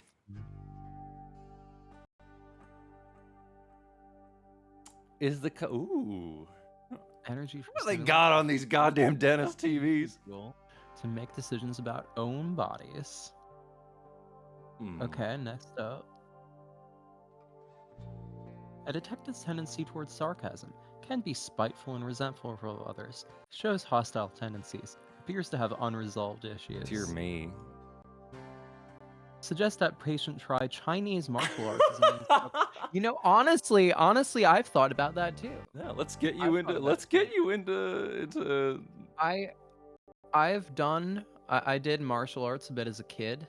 And I did taekwondo as a kid, yeah. Yeah, I have like I've done like both karate and The taekwondo. next TAT will be given in my receptionist's office. Look for... Let's see what's in here. Well, they rendered this too. They have sets. Why did they... Oh, hello. Hi. I don't know about you, but I think this situation isn't good. Not good at all. I agree. Could even be dangerous. Mrs. Overton really doesn't need her husband undermining her therapy. That poor woman. Not that I think Mrs. Randolph is the Florence Nightingale of psychiatric care, but she is a professional psychotherapist, and Dr. Turner is certainly enthusiastic. Perhaps a little too enthusiastic. Well, it's my lunch hour, and it's wasting away. Keep an eye on him for me, will you? And maybe you should watch out for our nurse-turned-therapist. She's a bit too clever for her own good, if you ask me. I like this woman. She I like knows what's her. going on. She knows there's some weird shit going on here. What do we got? She's here? got the right ideas. Justine Carter. This attractive 26-year-old married parent with a mentioned she's 5-year-old girl attractive. came in requesting a prescriptive medicine for depression. States she has periodically suffered from depression since adolescence, describes a childhood with parents battering each other and the children during alcoholic binges. Left home at 16 years of age to live with an aunt in San Francisco, received a high school equivalency diploma, attended community college, and completed a program in medical record keeping and computer technology. Moved to Rogue Valley in 1991 with her husband Brandon Carter. Has worked periodically at community hospitals and numerous medical clinics in the valley. Married 7 years with one daughter, Caitlin, claims her life would be without meaning, quote unquote, if anything happened to my baby. Describes many medical emergencies she has had with child since her birth, including chronic and severe ear infections, intestinal disorders of unknown origins, and breathing irregularities. States her husband does not provide emotional support in parenting her daughter. Current functioning Ms. Carter's distress appears to be situationally induced by an obsessive concern with her daughter's health and safety, and by her husband's lack of attention and long working hours away from home. Became defensive when I suggested that an effective means for reducing stress, in addition to prescriptive medicine, was to make greater effort to include her husband in parenting Caitlin. This, in turn, would give her a chance to, quote unquote, get a life for herself. Suggested that her husband's periodic excessive use of alcohol created distrust and his workaholic tendencies mitigated against him having much investment in family decision making and participation in dealing with daughter's many medical problems. Dear God. Immediate treatment goals: return G.I. Joe. Jody's with your woman. He's eating your pig Nutella with a spoon and licking. Immediate treatment goals. Return appointment in 2 weeks. Recommended marriage counseling with clinical psychologist. Suggested that I would be willing to work with her around her daughter's illnesses. Further advised entrusting her daughter to a single pediatrician rather than physician hopping to hospitals and medical clinics throughout the valley. That's a good idea. A consistent medical plan to strengthen daughter's health appears to be lacking. Mother may need education about typical childhood illnesses and encouragement around her ability to care for her child in a non-crisis mode. Symptomatic patterns and diagnostic justification. Pattern of daily or almost daily depression for over 2 years. Poor appetite, fatigue, periods of hypersomnia and insomnia. Difficulties in concentration, no manic episodes reported. Diagnosis, DSM-4 300.4, dysthymic disorder. Prescription, Zoloft, 30 days. Well, No Oh, show. she was a no-show at one appointment. Painting. When you've concluded is chaos a good or a bad thing? Oh. I think it's a good thing. Gordon Peterson. I It's think chaos. There's chaos. I think it's something. I think that is something that is just part of life, and it needs to be worked with.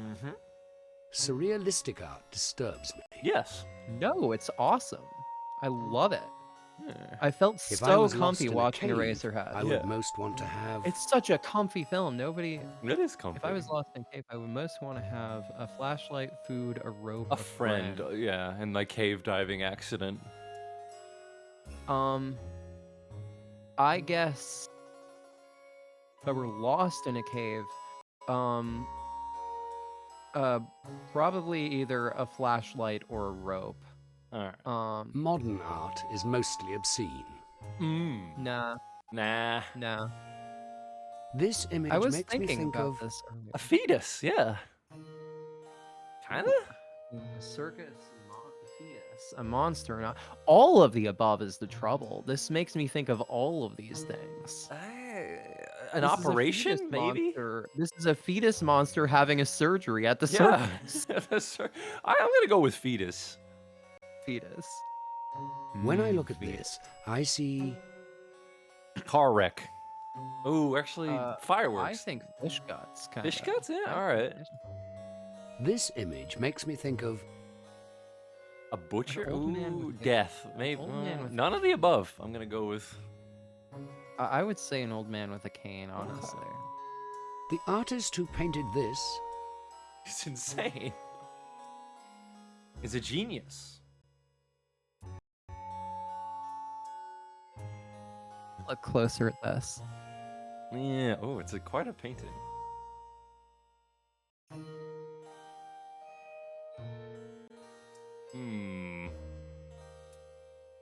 They have a unique vision. I would say so.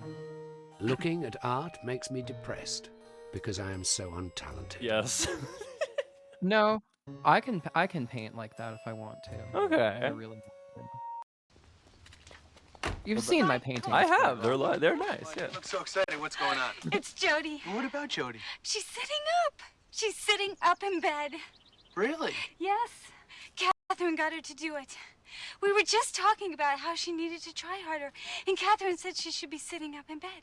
And she went right upstairs and got her to do it. Just like that. Isn't it wonderful? Yeah, that's wonderful. And that's not all. You gotta do it. You just gotta do it. Do what? She wants her own television for her room. She wants her own television. Catherine wants her own television set. Yes. No, Jody wants her own television. She's sitting up now, and she wants her own television set. Oh. Well, Michael, I would think that you'd be more excited and happy about this. I am. It's such a surprise. Isn't it, though? It's because of Catherine. That woman can work miracles. Oh my God. Your hair looks great. What'd you do to it? Well, Catherine did it. You will do it, won't you, Michael? You will get her own television set? That's what she wants. She does. First, I gotta get the groceries in the house. Let me help. No, that's okay. I got it. I'm not helpless. Let her help, you idiot. Oh my God.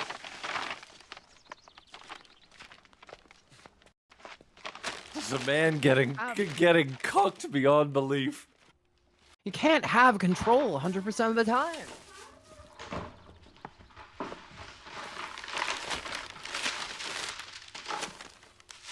He likes having her Where's as Catherine like now? his. She's upstairs doing her meditation. She does it faithfully for 1 hour every day. While she's doing it, she can't be disturbed. Was that right? Michael, whatever she's doing, it takes a great deal of concentration. She's going to teach me how to do it. Oh, won't that be swell? Michael, what's wrong with you? Look at this stuff. I got organic vegetables, got health cereals, a carrot cake with no, underlined, no artificial ingredients. Dear This stuff is God. expensive. If you ask me, it doesn't make a damn bit of difference. Soy milk, for Christ. Michael. Just pisses me off that I have to go out and get all this stuff. Nothing is too great a sacrifice or an effort if it will help Jody. You're right. Oh, God damn it. My wife's getting better. I'm losing control. My house is being feminized. Could you go up to Jody's room and get her drawings and her notebooks? And her report cards, too? What do you need those things for? Well, Catherine wants them. She wants to know all about Jody so she can work with her better. For crying out loud, Allison. I don't know where those things are. They're in the bottom 2 drawers of her dress. He's so pissy. Could you please do it, Michael? She's probably asleep. I don't want to wake her up. Catherine is amazing. Ah! What are you talking about?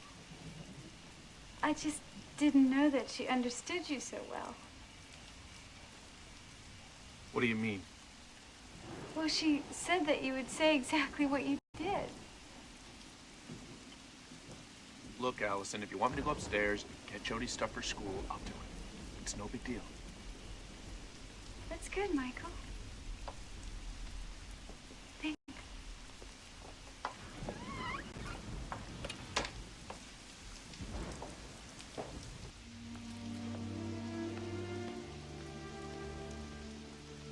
I'm tired of your mind games.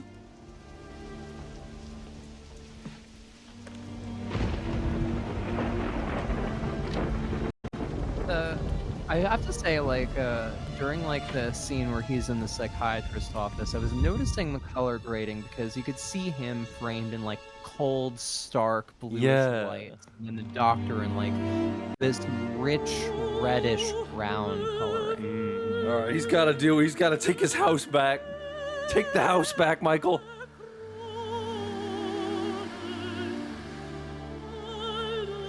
He's under interrogation. The doctor is hitting him with his desires. He wants to keep control. Yes.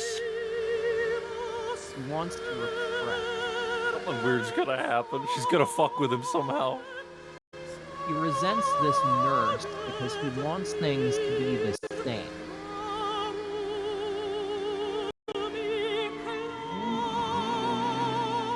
He's not letting them.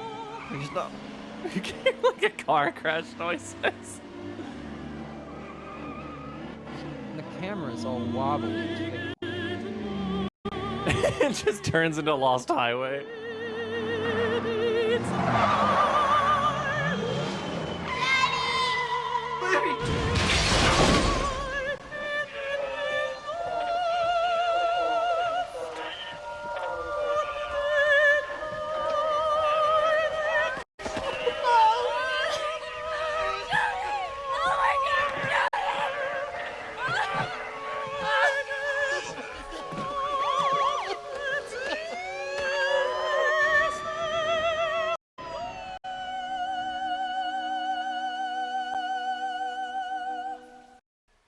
Dear God. I've worked with patients in severe denial before, but never anyone who's suffered to the same extreme as Allison. And that's actually why I introduced Catherine into the process. Hello, John Hurt. Virtually her first case, once she became a licensed therapist, was with a young man in Portland who was undergoing similar trauma after the death of his mother. And Catherine's effect was remarkable. I was somewhat removed from the case and don't really know how she did it. But I saw Danny in his before and after conditions. And the results were astonishing. She's good. She's very good. Well, thanks for coming, John Hurt. I am hostile toward people who lead alternative lifestyles. Homosexuals. I have dabbled in bizarre sexual acts. Once or twice. Where's, I mean, I'd say occasionally because there's no word for, like, all the fucking time, baby. Yeah, baby. Do you believe Michael has ever been unfaithful? No. I have no opinion on that. I don't fucking know. Swearing offends me. A lot. Not at all. Not at all. Not at all. Did you think that Jodie was still alive? I still do. No, I didn't. Oh my god! Catherine Somebody isn't already handling this mentioned situation very well. All right, thoughts, chat. I think that she is handling. I'm afraid I'm going to have to ban you.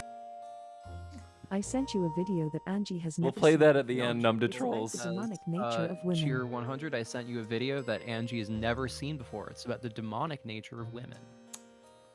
We'll I watch think that she's at the end. handling it as, I think she's handling it as well I as she like can. that the game kind of assumes that you're a heterosexual man in the 90s and that you think Catherine is like a demon. Yeah, I think she's handling it as well as she can. Like, she has to work like the transference and counter-transference. If I was Michael, I would be very angry with Catherine. Probably.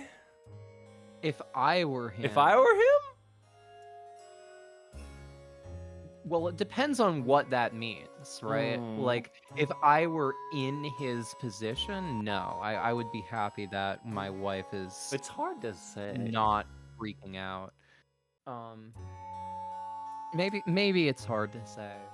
Maybe it's hard Sometimes, when I'm drunk, I get angry and break things. No. No. When I'm drunk, I just start yelling. It's fucking unfair that there's people who don't have food. Erotic art, the human visual impulse. Oh, dear Lord.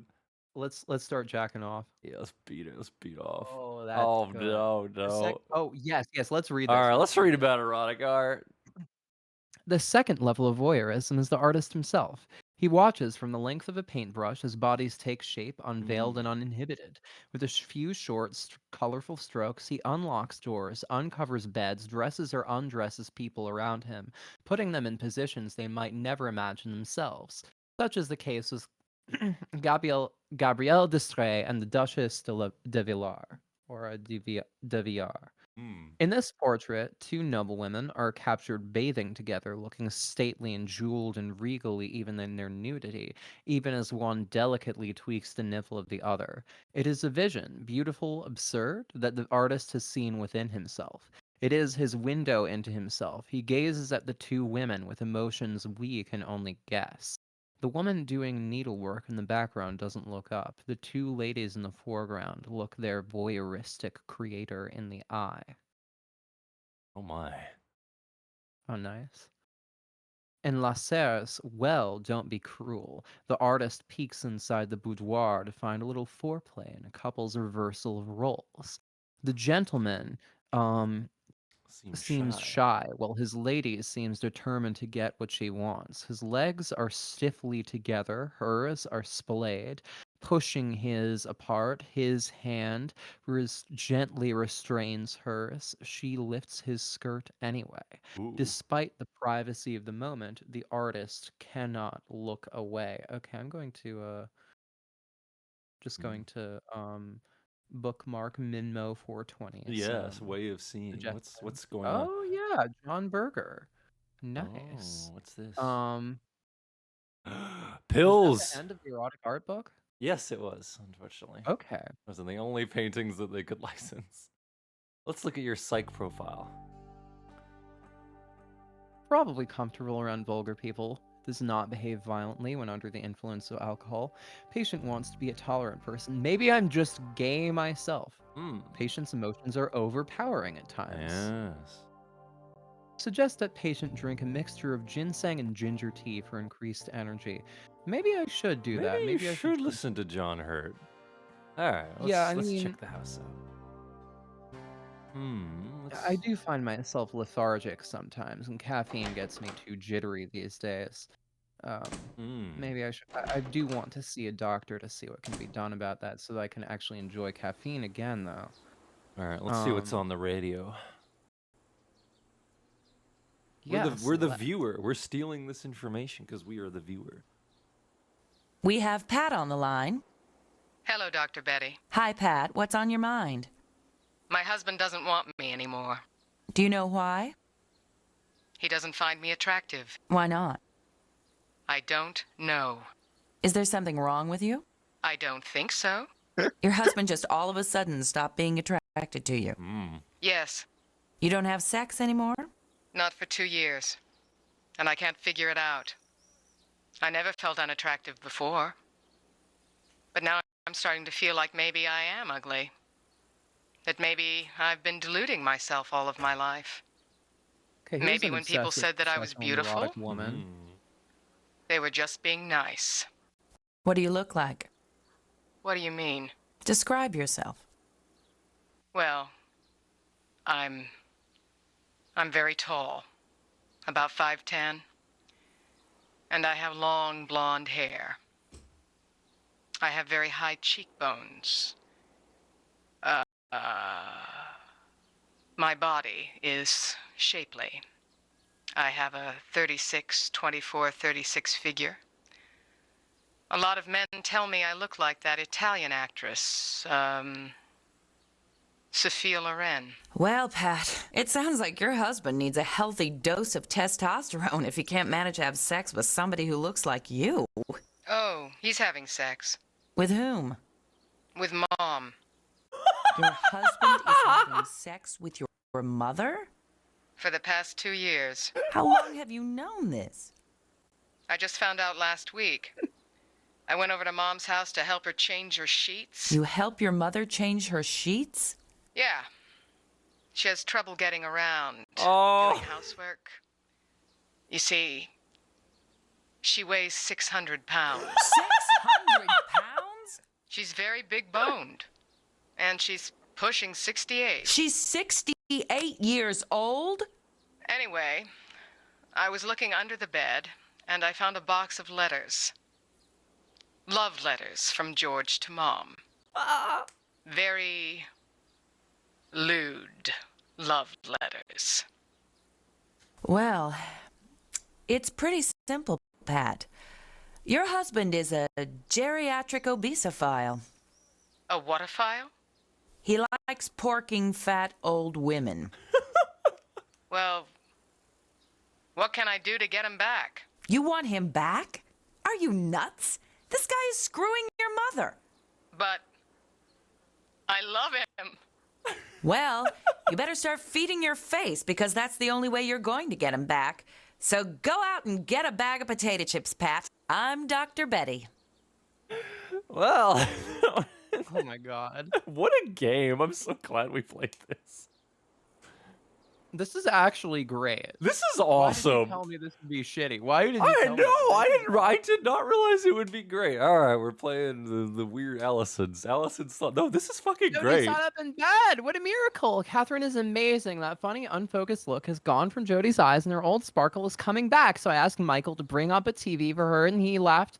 And he said, my God, why didn't I think of that before? He wanted to go out and buy a brand new TV, but I just told him the old one would be just fine for now.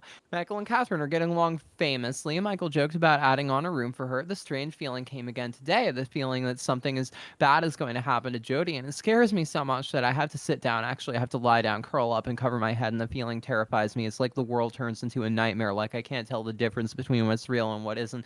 And then I start to cry, and I can't help it. I start to cry. I think the reason I cry is that I'm so happy she's getting better every day, but this feeling scares me. I want the feeling to go away. I was wrong. I thought this was going to be like an ironic game. No, this is actually incredible.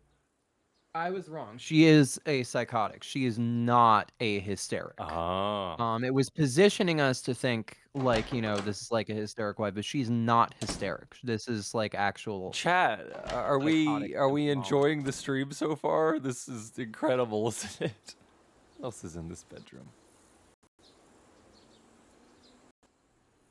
So the reason that the nurse is doing what she's doing is she's trying to restore a sense of order to her. I mean, I guess it's like a psychotic structure that is like determined by like a hysteric symptom, maybe. Something very interesting happened today. We were making dinner and Allison cut her finger while chopping vegetables. It was a bad cut, but she just quietly stared with fascination at the blood dripping out of the wound. I overcame my urge to bind the finger because I knew something important was happening. I figured she was having a flashback to the accident. I wonder what somebody would have said if they had just seen me watching her bleed like that, but I couldn't interrupt it, though. I had to see where it would lead. After about a minute, it seemed a lot longer, she started to tremble uncontrollably. And that's when I stepped in and washed and bound the wound. Allison didn't say a word for a couple of hours. She sat at the kitchen table, staring into space. It reminded me of when we went bike riding that one time and you flew over the handlebars and landed on your palms in the gravel, and you just sat there, plucking the stones from your bloody hands with the serene, rapt expression on your face. You told me that you loved things like that because they made you feel so alive. I wonder if Allison was thinking about life or death. Wow. A lot going on here. She's addressing her lesbian lover. Oh my.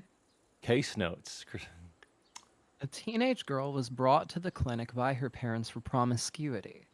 She was 14 and had already experienced, by her count, 800 sexual partners. The patient kept track of these encounters in a notebook. That's how the parents found out what was going on. She met the men at bars or public restrooms. In the notebook, she recorded meticulous details of the sexual acts. For example, the size and shape of the man's penis, the time it took him to ejaculate, etc. The patient took absolutely no pleasure in the sex. Rather, she was obsessed with collecting new names and data for her notebook. Dr. Turner was brought in to supervise the case. Okay, so that's obsession. I thought that this was going to be like ironic. No, this is actually compelling. Well, here we go. More of Terrible Catherine's thoughts. sadness permeates this house. It would be easy living here to get sucked into it.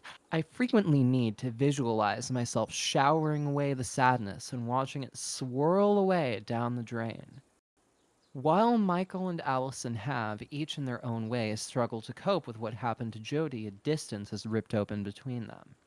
Allison harbors a great deal of hostility toward Michael.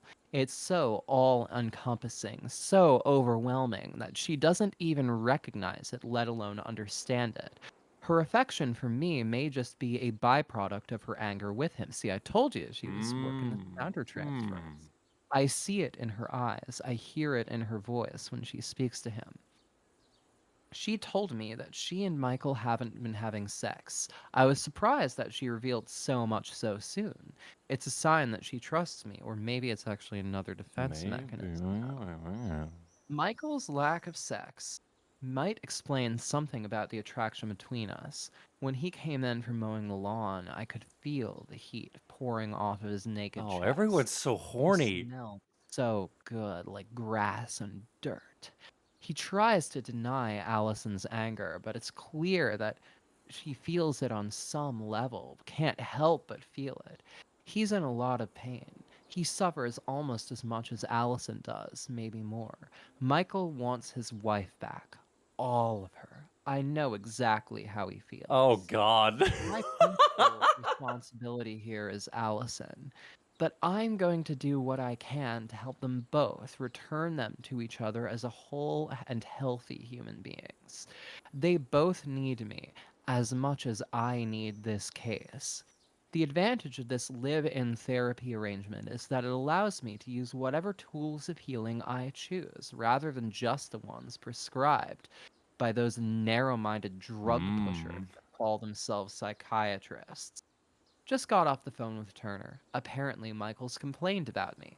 It sounds as if Turner handled it well. Still, though, I'm going to have to find more effective means of dealing with Michael.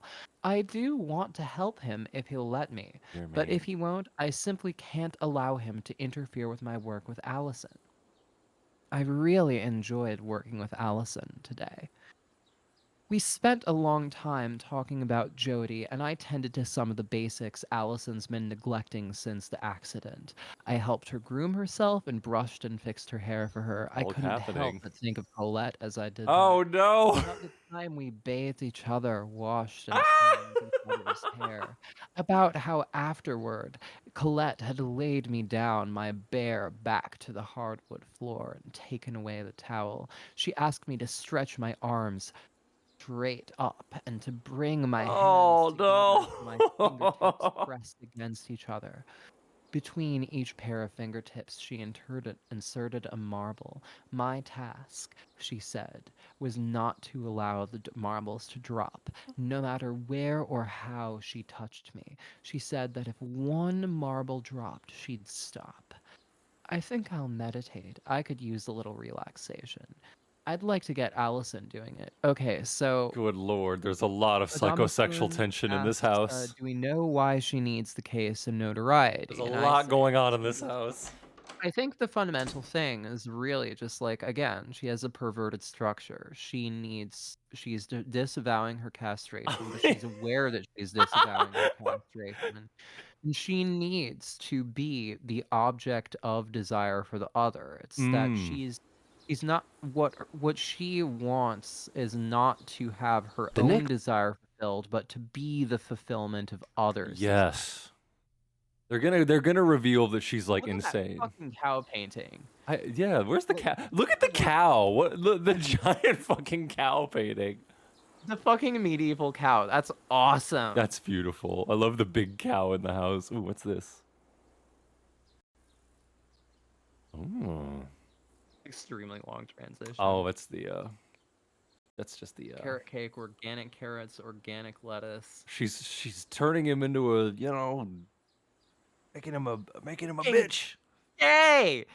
She's making me gay! She's making me gay and I don't like it. All right, Michael, what are your thoughts?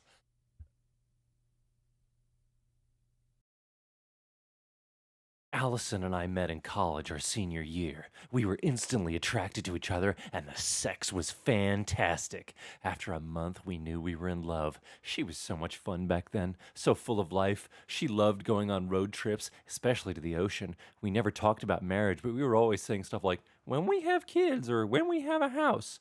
One night, after having incredible sex, Allison started crying. She told me that she was worried that all I wanted her for was sex. I told her that was stupid. So she said that she didn't want to sleep with me for a while. At first, I was okay with the whole thing, but after a month, I wondered what the hell was going on. I was incredibly frustrated. We started arguing a lot, and then, all of a sudden, we were on the verge of splitting up. Allison had a roommate named Tracy, a friend of hers from high school. She was a hippie chick with tattoos and a pierced belly button.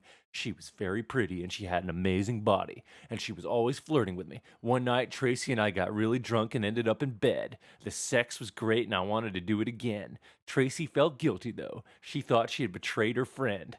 Dear God, Michael. The next day, Allison came over. She said that Tracy had told her what had happened. The weird thing was, Allison didn't seem mad. In fact, she was apologetic. She told me that everything was her fault and that she wanted to start sleeping together again. She started crying. We made love that afternoon. A couple of weeks later, I found out something really bizarre. Tracy told me that Allison had encouraged her to have sex with me. Wait, she's the cuck. Cuck queen. Power cuck. She had told Tracy that she didn't care about me anymore. It was only after she found out that we had had sex that she wanted me back. Turner was no help. He thinks I should just go along with what Catherine says. I think that Miss Randolph is insecure and that she feels like she has to boss me around all the time to show me she's in control of the situation. I didn't tell Turner what I really felt. He's very defensive of her, like she's his kid or his girlfriend. The whole situation is starting to sort of piss me off, but I promised myself I'd do anything just as long as it helps Allie. But is it helping her? She just seems to be sinking deeper and deeper into her fantasy world, and Miss Randolph is the one pushing her. Turner told me that Miss Randolph is divorced. I'm not surprised. Miss Greenstreet knew that I was looking at that that Nymphet's ass. that nymphet's ass in Dr. Turner's office. Oh dear God. That was really embarrassing. That girl exuded sex though, and she wanted me to look at her. I wonder what kind of therapy old Doc Turner is giving her. I'll bet he doesn't mind her seeing her 3 times a week. I stopped by the office and said Random hi girl to in the doctor's office, light of my life, fire, fire of my loins. I stopped by the office and said hi to everyone. Leon wasn't there, but everyone else was happy to see me. Duncan asked me if I wanted to play tennis sometime. I told him that would be great. Then I went to the Hippy Dippy Food Co-op and bought about $50 worth of health food crap. On the way home, I stopped at the driving range and blasted some balls to the fence. Man, that felt good. I dread going to bed. Allison sleeps so rigidly, like a corpse. I want to run from the house, run away from them. I'm going to go out on the porch and drink a couple beers. It's starting to rain. I just woke up from the scarecrow dream. I can't sleep. 15 minutes passed while I just sat here staring into space. I can't stop thinking about Mark. Or maybe it's Susanna I'm dwelling on. It was Susanna's birthday party and everyone had forgotten to get ice cream for the cake. Mark volunteered to run to the store. He got hit by a drunk driver as he drove home. He was in a coma. The doctor didn't know if he would ever come out of it. Susanna and I were alone in the hospital room with him. I had my arm around her, holding her close. My face was touching hers. We were both overwhelmed by what had happened. We were scared and shocked and anguished. I could feel her hot tears rolling down my cheeks. I licked my lips and tasted her tears. Then the strangest thing happened. Something about the feel and taste of her tears sent this powerful electric sensation rushing through my body. I held Susanna closer to me. She must have felt it too, because she opened her eyes wide and stared at me. All these emotions, sorrow and lust, loss and gain, all of them mingled together and pulled us together like a spell. We started kissing passionately, touching each other's bodies, surprised and thrilled by our unexpected desire. Susanna led me to the spare bed in the room, and we made love while my best friend lay dying. And later that night, I had the scarecrow dream for the first time, the same one I had tonight. In the dream, I'm walking through the house in the daytime. Nobody is home. Everything is so quiet and still. I look outside toward the pasture. I see a scarecrow hanging limp on its wooden cross. I walk outside across the field. The closer I get to the scarecrow, the more scared I get. The scarecrow looks like a person, a man. I can't see his face. I stop an arm's length away. An old straw hat covers the man's features. I stare with horror at his hands nailed to the old boards. The blood is dried and caked on. Suddenly the man twitches. I stumble backwards and fall onto the ground. The scarecrow turns his head slowly and looks towards me. His eyes are sunken. His skin is cracked from exposure, but I still recognize who he is. It is my face. It is me. Jesus Christ, dude. Are you okay? Tender, loving care. Well, Angie, what do we think? Angie's Wait, calm. look at that dream again. Look at that dream again. This is incredible. Jesus. So Allison set up her friend to cuck her. Yes. And now he's walking through his own house. Yes. Nobody's home, but it's alienated from him. Notice that. I'm walking through the house, but nobody is home. He says the house, but the nobody's house. home. So Nobody's- he's alienated from this house. It doesn't feel like his. I look outside toward the pasture. Oh, a scarecrow hanging limp. Lord. So the scarecrow is like a man crucified. Yes. So this is home to him. This is home to him. He is, so I'm trying to engage the Rebus principle a little here. This is home to him. He's trying to he's seeing himself crucified. Yes. And blood and aged as well. Oh. I mean, the easy. Oh. I guess I shouldn't be surprised that Michael went to see Turner. I half expected it. Turner wants me to keep Michael more informed, if that's going to help anything. She'd be a lot better off if he went back to work and let me get on with my job. I'm making a lot of progress with her, and it would be a considerable improvement if I didn't have to explain myself every step of the way. He's so resistant. And the biggest part of my job is trying to untangle the mess he's created for the past 6 months. Turner's not much help either. He's better than most of them, but it never ceases to amaze me how out of touch psychiatrists can be with what's really troubling their patients. What were you saying? Well, keep in mind he had that dream after having sex with his best friend's girlfriend for the first time. So perhaps. So there's an element of like death and pain in there. Wait, turn left again. Yeah, I'm just looking at the. What's that? What is that? Oh my God! You're not allowed. Oh my God! Look at the painting. Look at the drawing. We have. Wait, is this like the daughter drawing furry porn? I don't know. Legally distinct Ernie.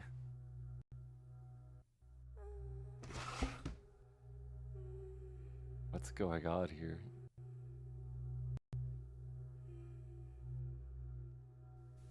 When you've concluded this test, you will return to the Yes, story. I believe we've seen everything. The title of this is Throwing Pennies in a Wishing Well. Do wishes really come true? Yes, if you wish hard enough.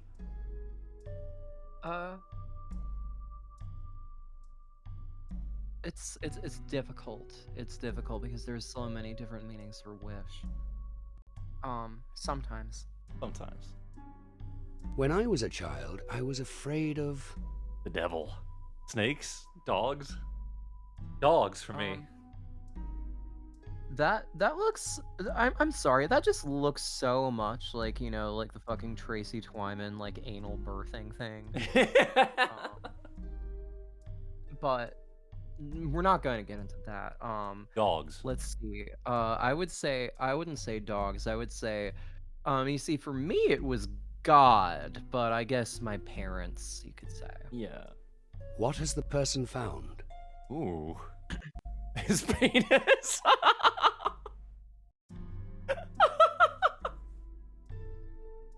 It's like a turtle to me. It looks like a turtle. What makes this a happy painting? The smiling faces. It doesn't look like a happy painting to me. Everyone's the colors are gold. I think it's the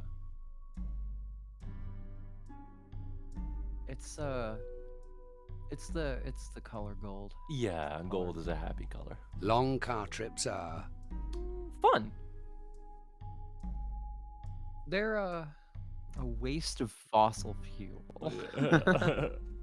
Making up fantasy games cultivates the imagination. It cultivates the imagination. Yeah. Humans make art That's what I learned because they're bored. They are.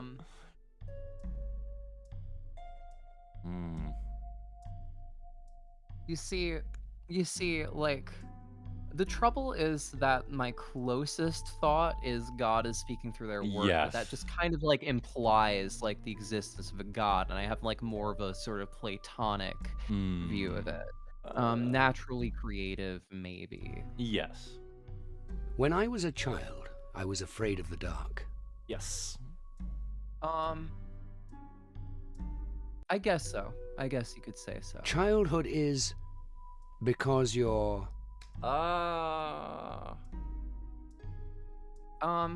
Scary because you're small. Lonely because you're helpless, I would say. All of the above. Oh, all of the... lonely, yeah. Teasing is a natural part of childhood and should be encouraged. False. False.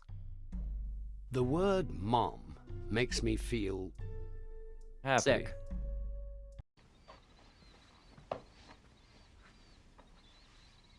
What's gonna happen? Excuse me. Yes?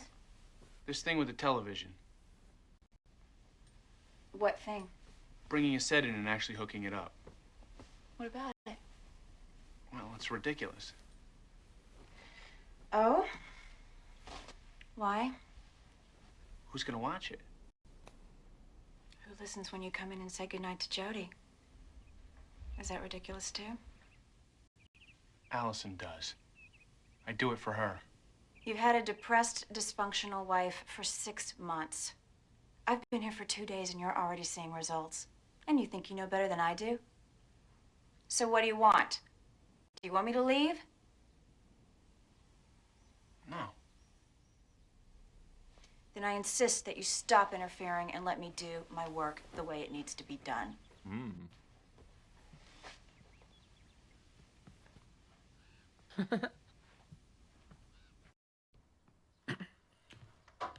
She's so cool. She's so cool. This is a pro Catherine's dream.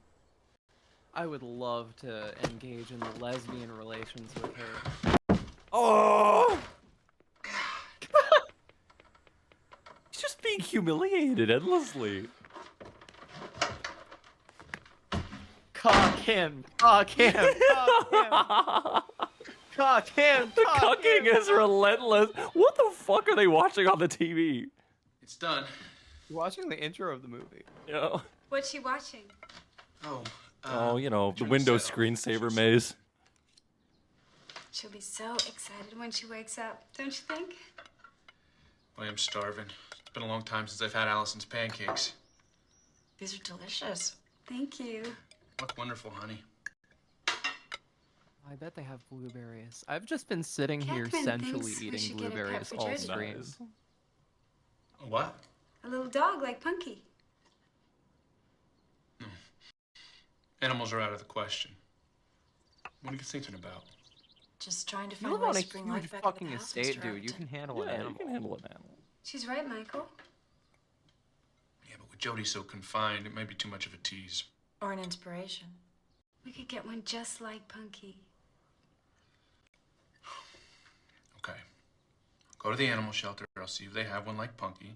And if they don't, I'll just ask them to let us know the minute one comes in. Why not get a different kind? Allison, from what you told me about her dog's death and how painful it was, we shouldn't remind her of it. She does have a point, don't you think so, Michael? I guess so. Will you do it? Okay. Thank you, Michael. Oh yeah, his You know, wife it's did get her wonderful. hair done even more.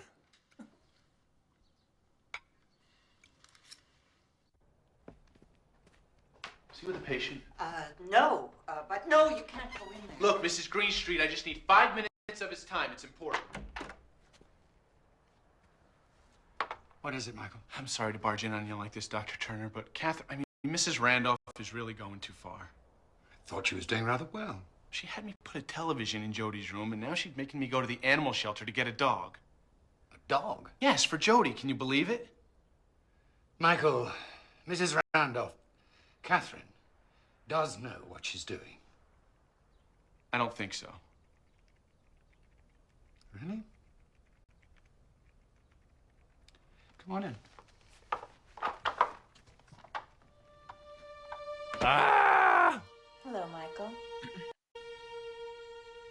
Michael is concerned with your approach to Allison's therapy. Yes, I heard. Catherine was just telling me that Allison, in fact, has recovered a lot of energy and that her lethargy has disappeared. Would you agree? Yes. I guess so. Please, sit down.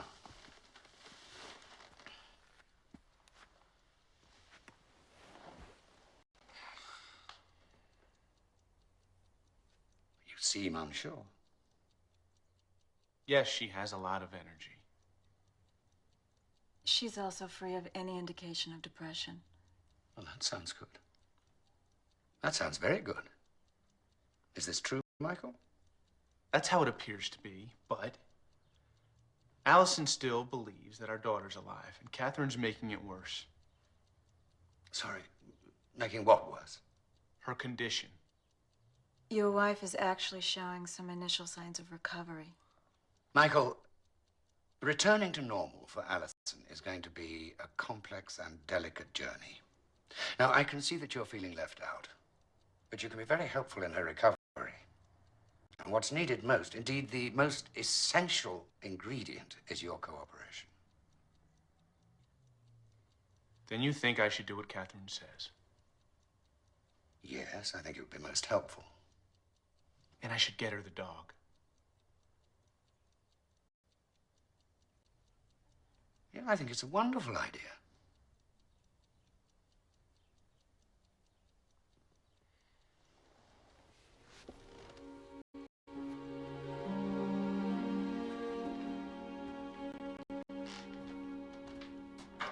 I'm horny. Oh, John Hurt, what do you got? I can see now that Michael was more upset than I'd realized. I thought at the time that he was just confused by the process and that simply focusing on the results might put him at ease, but now it seems that what's troubling him most is the dynamic between Michael and Catherine. And this isn't good. At least in my humble opinion. Thank you, Adolfo. What do you think? Well, what do you think, audience? Is Michael right? Is he going to kill his whole family? Catherine was in my office under innocent circumstances. Oh, Jesus. Are they fucking? Angie, what do you think? Innocent circumstances. Is she fucking the doctor? Oh my god.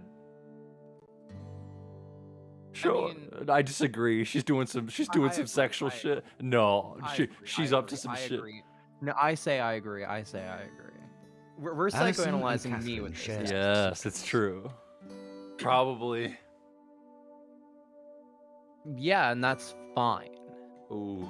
Allison is making real progress. Yeah. Yeah. As a child, I enjoyed myself most. When I was alone. When I was being entertained. Or yeah, when I was It's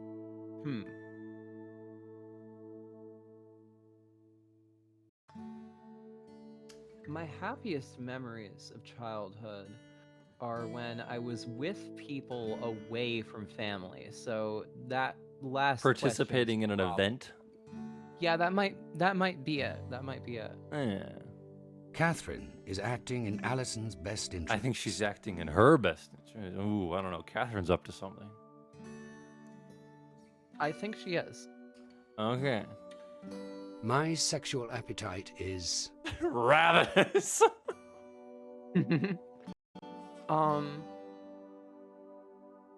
I'd say my sexual appetite is ravenous. Let's go. We should answer that just to see what happens. I'm trying to think how I describe mine. Probably because I'm fucking weird. Yeah, I'm weird too. Ravenous. Yeah, let's roll. Let's say it. Do you think Michael should get a pet for Jody? Jody's fucking dead. Is Catherine behaving in a manner appropriate to her position? Oh. Yes. There's a lot going on. Allison is more conscious of things going on around her than she reveals. At least I think so. I'm not sure. I'm really not sure about this one. Let's see what's going on in the doctor's office. Oh, nice that we get to look around here. So, what's this right here? Disorders of sexual oh, look, the text is so... She sits on her hands, shifts her weight nervously side to side, looks at the floor. I thought it would go away eventually, she says in a thin, tired voice, that it was just a phase. But eventually never came. It didn't go away. Her husband, sitting stiffly on the opposite end of the couch, doesn't look at her. He looks out the window. I'd try to, start a little foreplay, but she just pushed me away. It seemed like I repulsed her. It's been almost a year now. She takes a breath, starts again, haltingly. There's just one thing I want to know, she says. Have you talked to many people like us? I mean, is this a common situation? Common? Try epidemic, the topic under Oh. discussion. Sexual desire, an instinct that ought to flow as freely as the urge for a fine meal or the inclination to sleep. But for an estimated 1 in 5 Americans, some 38 million adults, it doesn't flow at all. Hmm. Um, and for 9 million more, it flows completely out of control.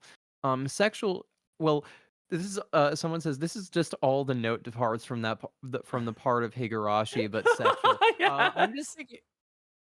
I'm wondering when we're just going to get up to like just real life sexual abuse statistics, just in Oh, like yeah, they'll one of just these throw things. that in That there. would be crazy.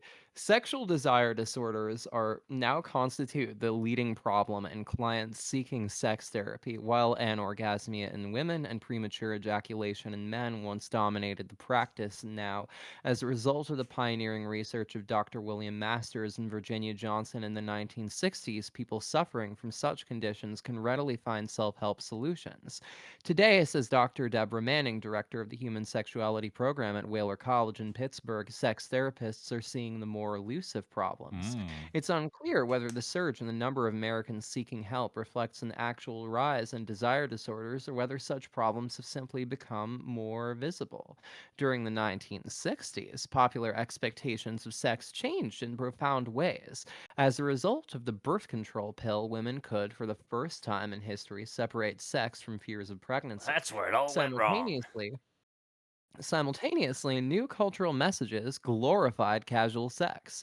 Now, from seductive clothing ads to the estimated 176 monthly sex scenes aired on primetime television, Oh, those were the free days. sex has emerged as the principal symbol of the good life. Sexual health has become a right to which most Americans feel entitled. Mhm. And so they seek help. A woman who, after smiling her way through her wedding photos, breaks down in tears at the thought of entering the honeymoon suite. A lawyer with 4 girlfriends who daily juggles multiple frenzied appointments for sex with Mm. appearances and client consultations. They come from all walks of life, no profession, age, class, ethnicity, or gender accepted. That which unites them is fear. As children, many of them learn that caring too much for others is risky. Others learn that as adults that happiness carries consequences. Instead of an intimate and loving act, sex became a tool to manipulate or distance those who might otherwise get too close. Controlling sex became a way to control fear. Ah. For years, it was great. Great. Despite 2 jobs and 3 kids, they'd set aside special nights every week just to be alone together. The sex was tender, intimate, and thrilling. Yay. Familiarity only made it better, but that was before the accident, before their 2-year-old son nearly drowned in the backyard swimming Nearly pool. drowned. The baby had survived, but he'd suffered extensive, irreparable brain damage. Since then, her husband's hands had felt like tentacles against her flesh. I didn't know what to do, says Kevin. Finally, we got a number from our family practitioner. It was it was 3 more months before we actually made the call. Most experts squirm at the idea of a quote unquote norm with respect to sexual appetite, and hypoactive or inhibited sexual desire is therefore defined in only the loosest of terms. Clinically, it means experiencing sexual urges, fantasies, and/or activity less than twice a month. However, as long as both partners in a sexual relationship remain happy, once a month can be considered as normal and appropriate as once a day. I assign an HSD diagnosis only if there's been a change in desire, says sexologist Manning, and if that's causing the patient distress. Often, it's actually the victim's partner who experiences distress. HSD. Explains Jason, 35, a graphics artist whose wife has HSD. I would try to ignore it as long as I could, force myself to not think about sex, he says. Then she'd give in, I guess out of guilt. She'd lie there limp, just waiting for me to get it over with. She might as well have been on Mars. Dear I felt God. terrible afterward, guilty and dirty. I wanted her to get help. Prodded by their partners, victims of desire disorders often show up for therapy complaining of impotence or anorgasmia. But beginning in the mid 70s, therapists began to notice that the real problem was often that victims didn't actually want sex to begin with. In What? her groundbreaking 1979 work, Disorders of Sexual Desire, Dr. Helen Singer Kaplan explained that, unlike sexual arousal, desire exists primarily in the mind. As a result, Kaplan found HSD stems not from a lack of ability to perform, but from a lack of motivation. Good Lord, how long The is this? memories the memories began just after her father's funeral. Suddenly, she'd see herself at 8 years old, lying in bed at her home in Arizona, hearing footsteps on doors, on the stairs. She'd freeze, close her eyes tight, pretend to sleep. The door would creak open, and she'd feel the light on her face. Uh-oh. Next, he'd be on top of her, sweating, his alcohol breath coming hard and hot against her cheek.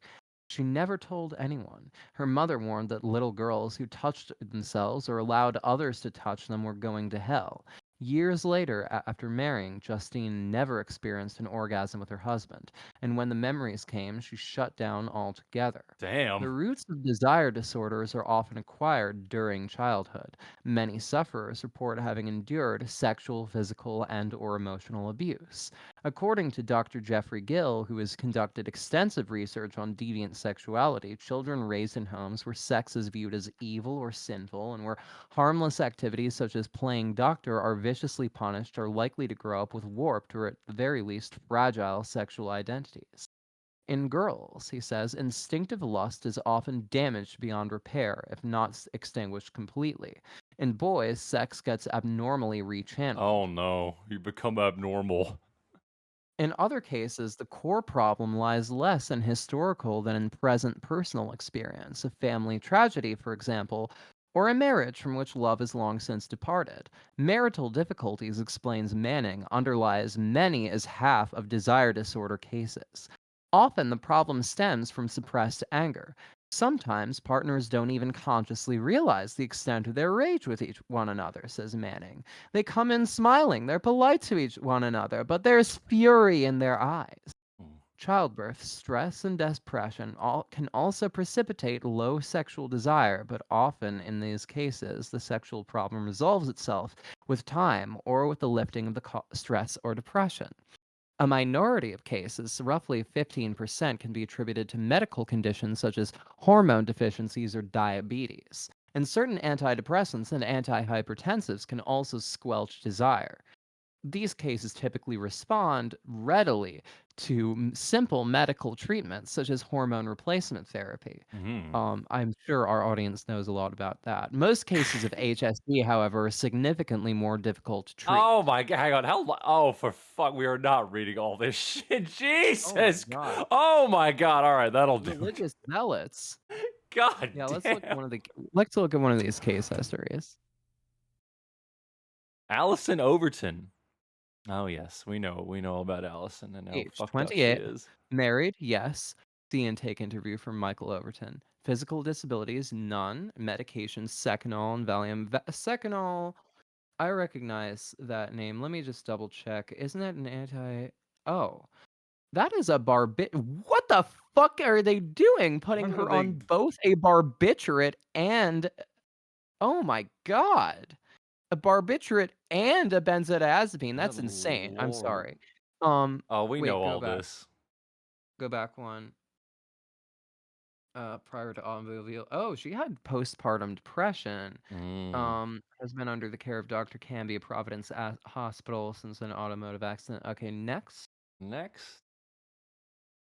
Allison was first referred to the Chrysalis Institute. She's suffering from a severe case of post-traumatic stress disorder. Okay, no, I was right. I was right. She is a hysteric. Okay. She's a hysteric. You got it right. She's a hysteric who like defaults into. She's a hysteric who's like. Okay, I'm going to have to go over this in a second. extreme dissociation traits. She's listless, despondent, and detached. She has created a fantasy world in which her child is still alive after treating her for a mere 7 weeks. Can be attempted to shock Allison out of her state of delusion by showing her photographs of the accident scene of Jody in the morgue. Allison violently Jesus. attacked Andy and severely scratched his face. Rather than institutionalize Allison, will supervise her in home care with 4 in-clinic visits a week. Michael, the husband, has informed me that Allison is extremely reluctant to visit the Chrysalis Institute. He told me, quote unquote, to be prepared. I am confident that I will be able to handle the situation.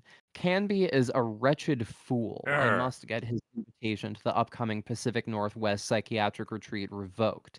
Spending 2 weeks in the San Juan Islands with that arrogant dolt is more than I can handle. Call Honager and arrange this. Damn, A Doc. brief history. Mrs. Allerton Overton, age 28, was unable to participate beyond head nods during the admissions interview. She avoided eye contact, and Mr. Overton essentially provided medical and psychiatric history. Met Mr. Overton while attending college, and the two married during last year of studies. Received degree in commercial art, developed a small part-time business after they moved to the Rogue Valley, enjoyed a successful career until death of their daughter Jody in a car accident. Psychiatric history is benign, with no known contributing factors to current psychiatric. Oh my lord, how long is this? Hang on. Jesus fuck. Oh. That's it. Yeah. Okay, so striking absence of emotional responsiveness while at office. According to Mr. Overton, she was not over-medicated. Restricted range of affect appears compatible with the numbing experience that occurs as a result of a significant trauma. Damn, they really Husband went all stated out. that she has avoided any active participation in her profession. All projects have been on hold for over 3 months. Husband states that his wife has diminished interest in anything happening around home except reading, often secreting herself in daughter's bedroom. Secreting. She locks herself in that room for hours at a time, and refuses to respond to any attempts at communication from Mr. Overton except to say, "Please leave me alone." Mr. Overton states that they have been non-sexual, that she sleeps poorly while staying in bed most of the time, that she refuses to even see her own mother, who has traveled to Oregon from California several times since the death of her granddaughter. Damn. What's next again? Oh, it's just more. Immediate treatment goals. Contact Catherine Randolph at the Schneider Clinic and check on her availability. Mrs. Overton has been exposed to the traumatic death of her daughter. She's manifested at least 3 dissociative symptoms. Damn. A subjective sense of numbing, detachment, and absence of emotional responsiveness. Behaves as if in a daze. Impairments in occupation, social, and marital functioning. Good lord. Yeah, That was a I novel. I should have. Damn, I should have picked up on. Yeah, like this is. Yeah, that's not a psychotic symptom at all. That is pure Dissociative. dissociation. All right, let's see what psychosexual shit is on the television. Many persons think that psychiatry consists of only one thing, psychoanalysis.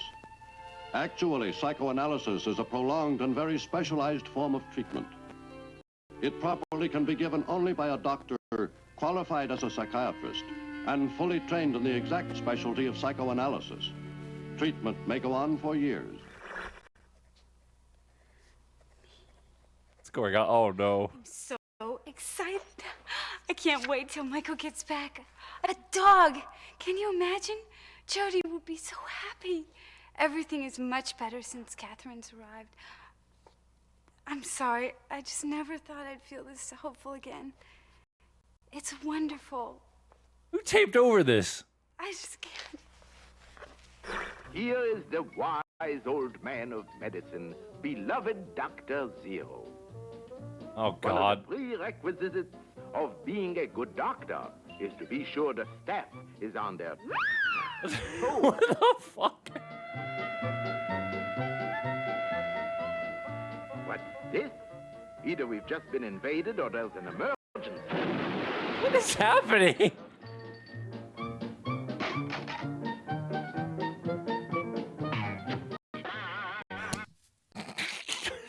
Hell.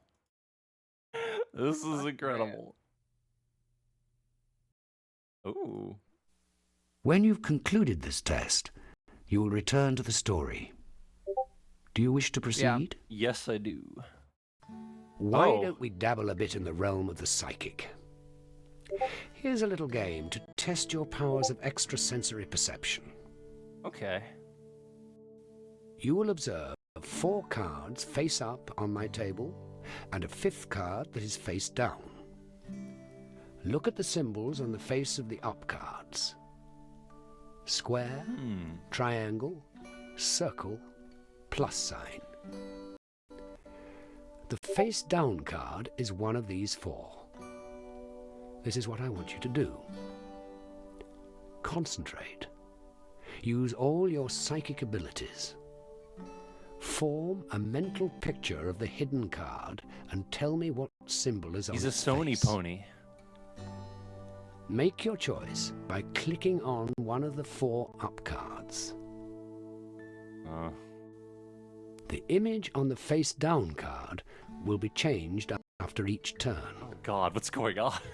Very well. Let's begin. Okay, John Hurt. Plus. Don't give yourself a headache. Oh. Excellent, you're doing fine. Okay. Where? Where? Plus. Let your thoughts flow. Circle again. What does this have to do with sex? Think harder. Think harder, Homer. Don't give yourself a headache. Getting annihilated. What do you think? Triangle. Triangle. You're trying too hard. John Hurt, you're confusing me. Relax. Another Uri Geller. Let's try this again. Oh. Good job. Oh, the movie's back. I got the fucking dog. Oh, what? Look at her. She's sexy now. Did you get one? She's in the back. She's beautiful. Jody will love her. Does she have a name? Well, if she does, I don't know it. Oh, Jody. My wife's becoming horny. How cute. Don't you love her? Yeah, she's cute. Let's show her to Jody. You go ahead. I'm gonna go build a run in the back. Thank you, Michael. Thank you so much.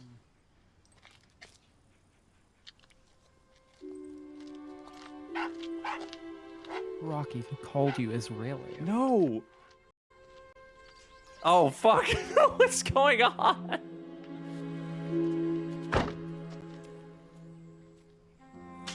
Ow! Source engine crowbar noise.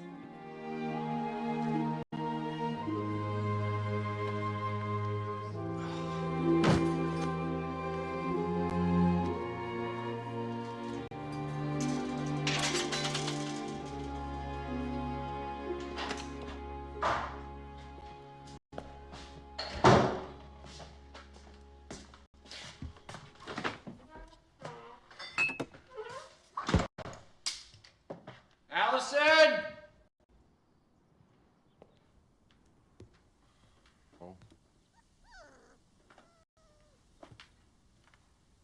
Hey, no dogs on the bed in this house. Come on, you little mutt.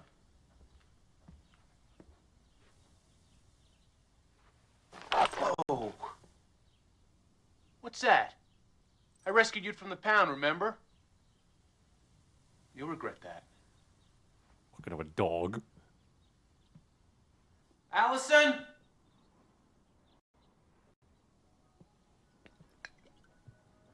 Allie? You in here? Even the dog thinks he's a cuck. Allison! Will you please be quiet? We're trying to develop some concentration. What's happening? What's going on? He's naked.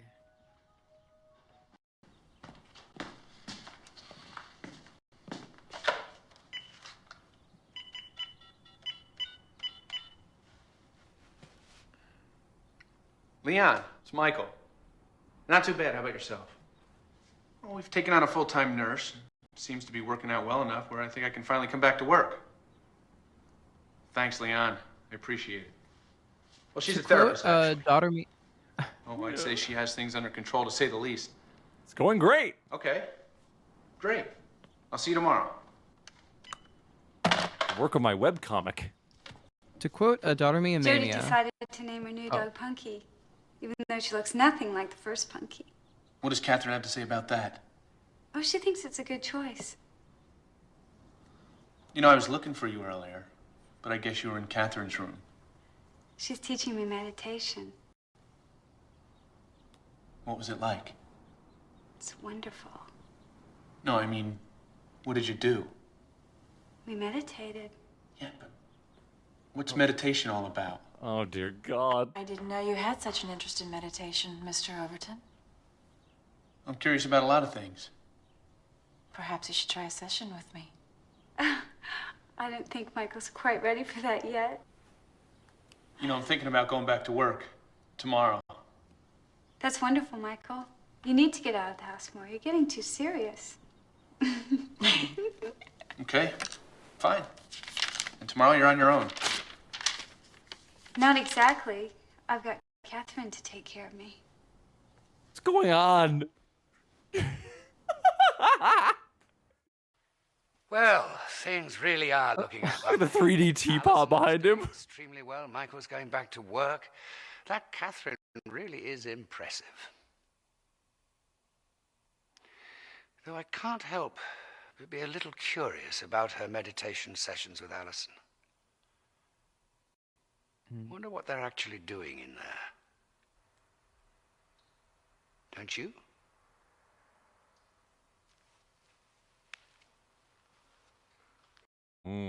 I tend to be a Quote person Daughter who Me reads Mania. manuals first. No boys in the Yuri zone. It's in the Yuri zone. False. To be a person who reads manuals first. True. Me. Should Michael... Yes!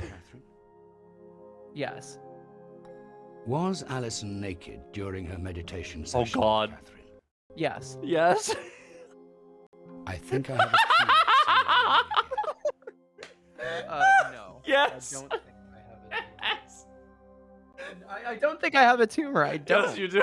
It is better never to deceive anyone. Yes. If I were to make a movie, Better in it would be about...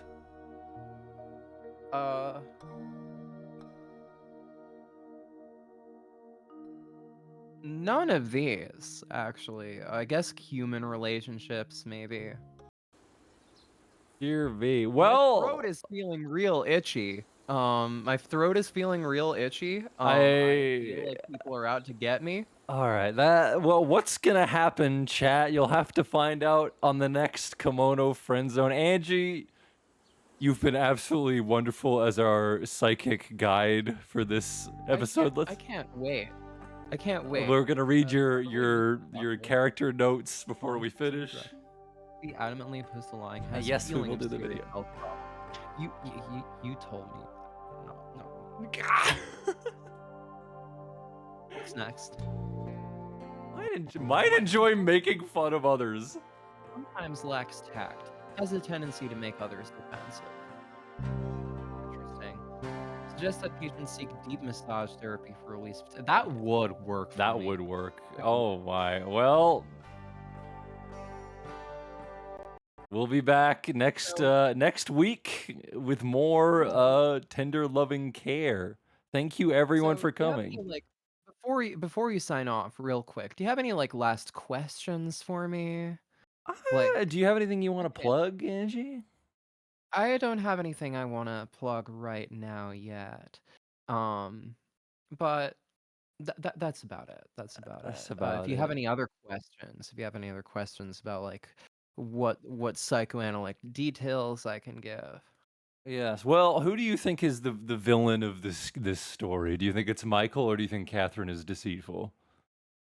I think that Michael is very ill, and he is in denial about how ill he is, and he's getting really fucking agitated Yes. because, Like, Tell me he if wants it is, if it he isn't, if it's wants something to you don't be want to the talk one. about. He wants to be the guy. He wants to be the That man. you had an experience, a And strange now experience with a suddenly ghost or a demon. he doesn't have control over Yes. his house. Mm. And I think he could very easily go to desperate measures, like, to regain control. I think Gaspar Lewis says that Catherine is playing with fire, agitating him. I think on the one hand she kind of is, on the other hand I think she also knows what she's doing there. I think she understands that she has to, like, treat him just as much as she has to treat his wife. And I think that part of that is basically just, like, seeing what he projects onto her Mm. and what that necessitates. Now we have one video from our friend of the stream, and then we'll sign off. But Tell thank me you for if coming. if it is, if it isn't, if it's something you don't want to talk Let's watch about. this. I don't know if I can. You That might have to had go an on the Twitch. experience, Yeah, okay. a strange experience with a ghost or a demon. Mm-hmm. Care to elaborate? Well, I've had many experiences with demons. Do you have a particular... A lady, a demon lady, Yes. that visited you at night, I guess, and did something inappropriate to you? Oh, yes, the old hag. The old hag. Who's yeah. the old hag? It's actually a strange phenomenon. It's happened. I'm not the only person who's experienced it, but basically, I was almost raped by a succubus or an incubus. I'm not sure what that is. See, appears as a beautiful woman, and I was entranced. And then she turned into an old hag, and she tried to suffocate me by sitting on my chest. And I rebuked it in the name of Jesus. It fled, but I believe this is a spirit of infirmity. Because that's why I suffer from chronic gastrointestinal ailments because of this demon lady. Did this happen at night, like when you were asleep or in the middle of the night? Did she wake you up? Yes, it happened in the middle of the night, and it just took my breath away. I felt breathless. The doctor says there's nothing wrong with my heart, or I have no medical issues. This was a demonic attack in my sleep. Did she end up doing anything to you before you stopped her? Did you complete, so to speak? She was mounted on me, and there was all kinds of mixed emotions I can't describe. Well, I can probably describe it for you. I mean, you're scared, first of all, because there's a demon on you. Second of all, it feels good. You know, this woman is on you doing things to your manhood. You want her to stop, but also you don't want her to stop. And you realize probably that, this is wrong because it's a demon and it's against God. And so ultimately you did the right thing, right? And you stopped her. I just wonder, it wasn't a dream though, right? It wasn't like you were having a wet dream like a 13-year-old boy would. This was like a real ghost situation. No, this was no dream, and it happened to me more than one occasion. And it left me feeling very confused. These demons appear as very attractive women, and they come to you in your sleep, and they So this was definitely an attack. Yeah, I mean, if this was a person who was alive, you could press charges on sexual assault or whatever. Unfortunately, it was a succubus, and this happened. I mean, how many times would you say this happened over the years? Well, it started in my early 20s, and the last episode was probably a few years ago. But I will tell you also that people can teleport themselves into our rooms.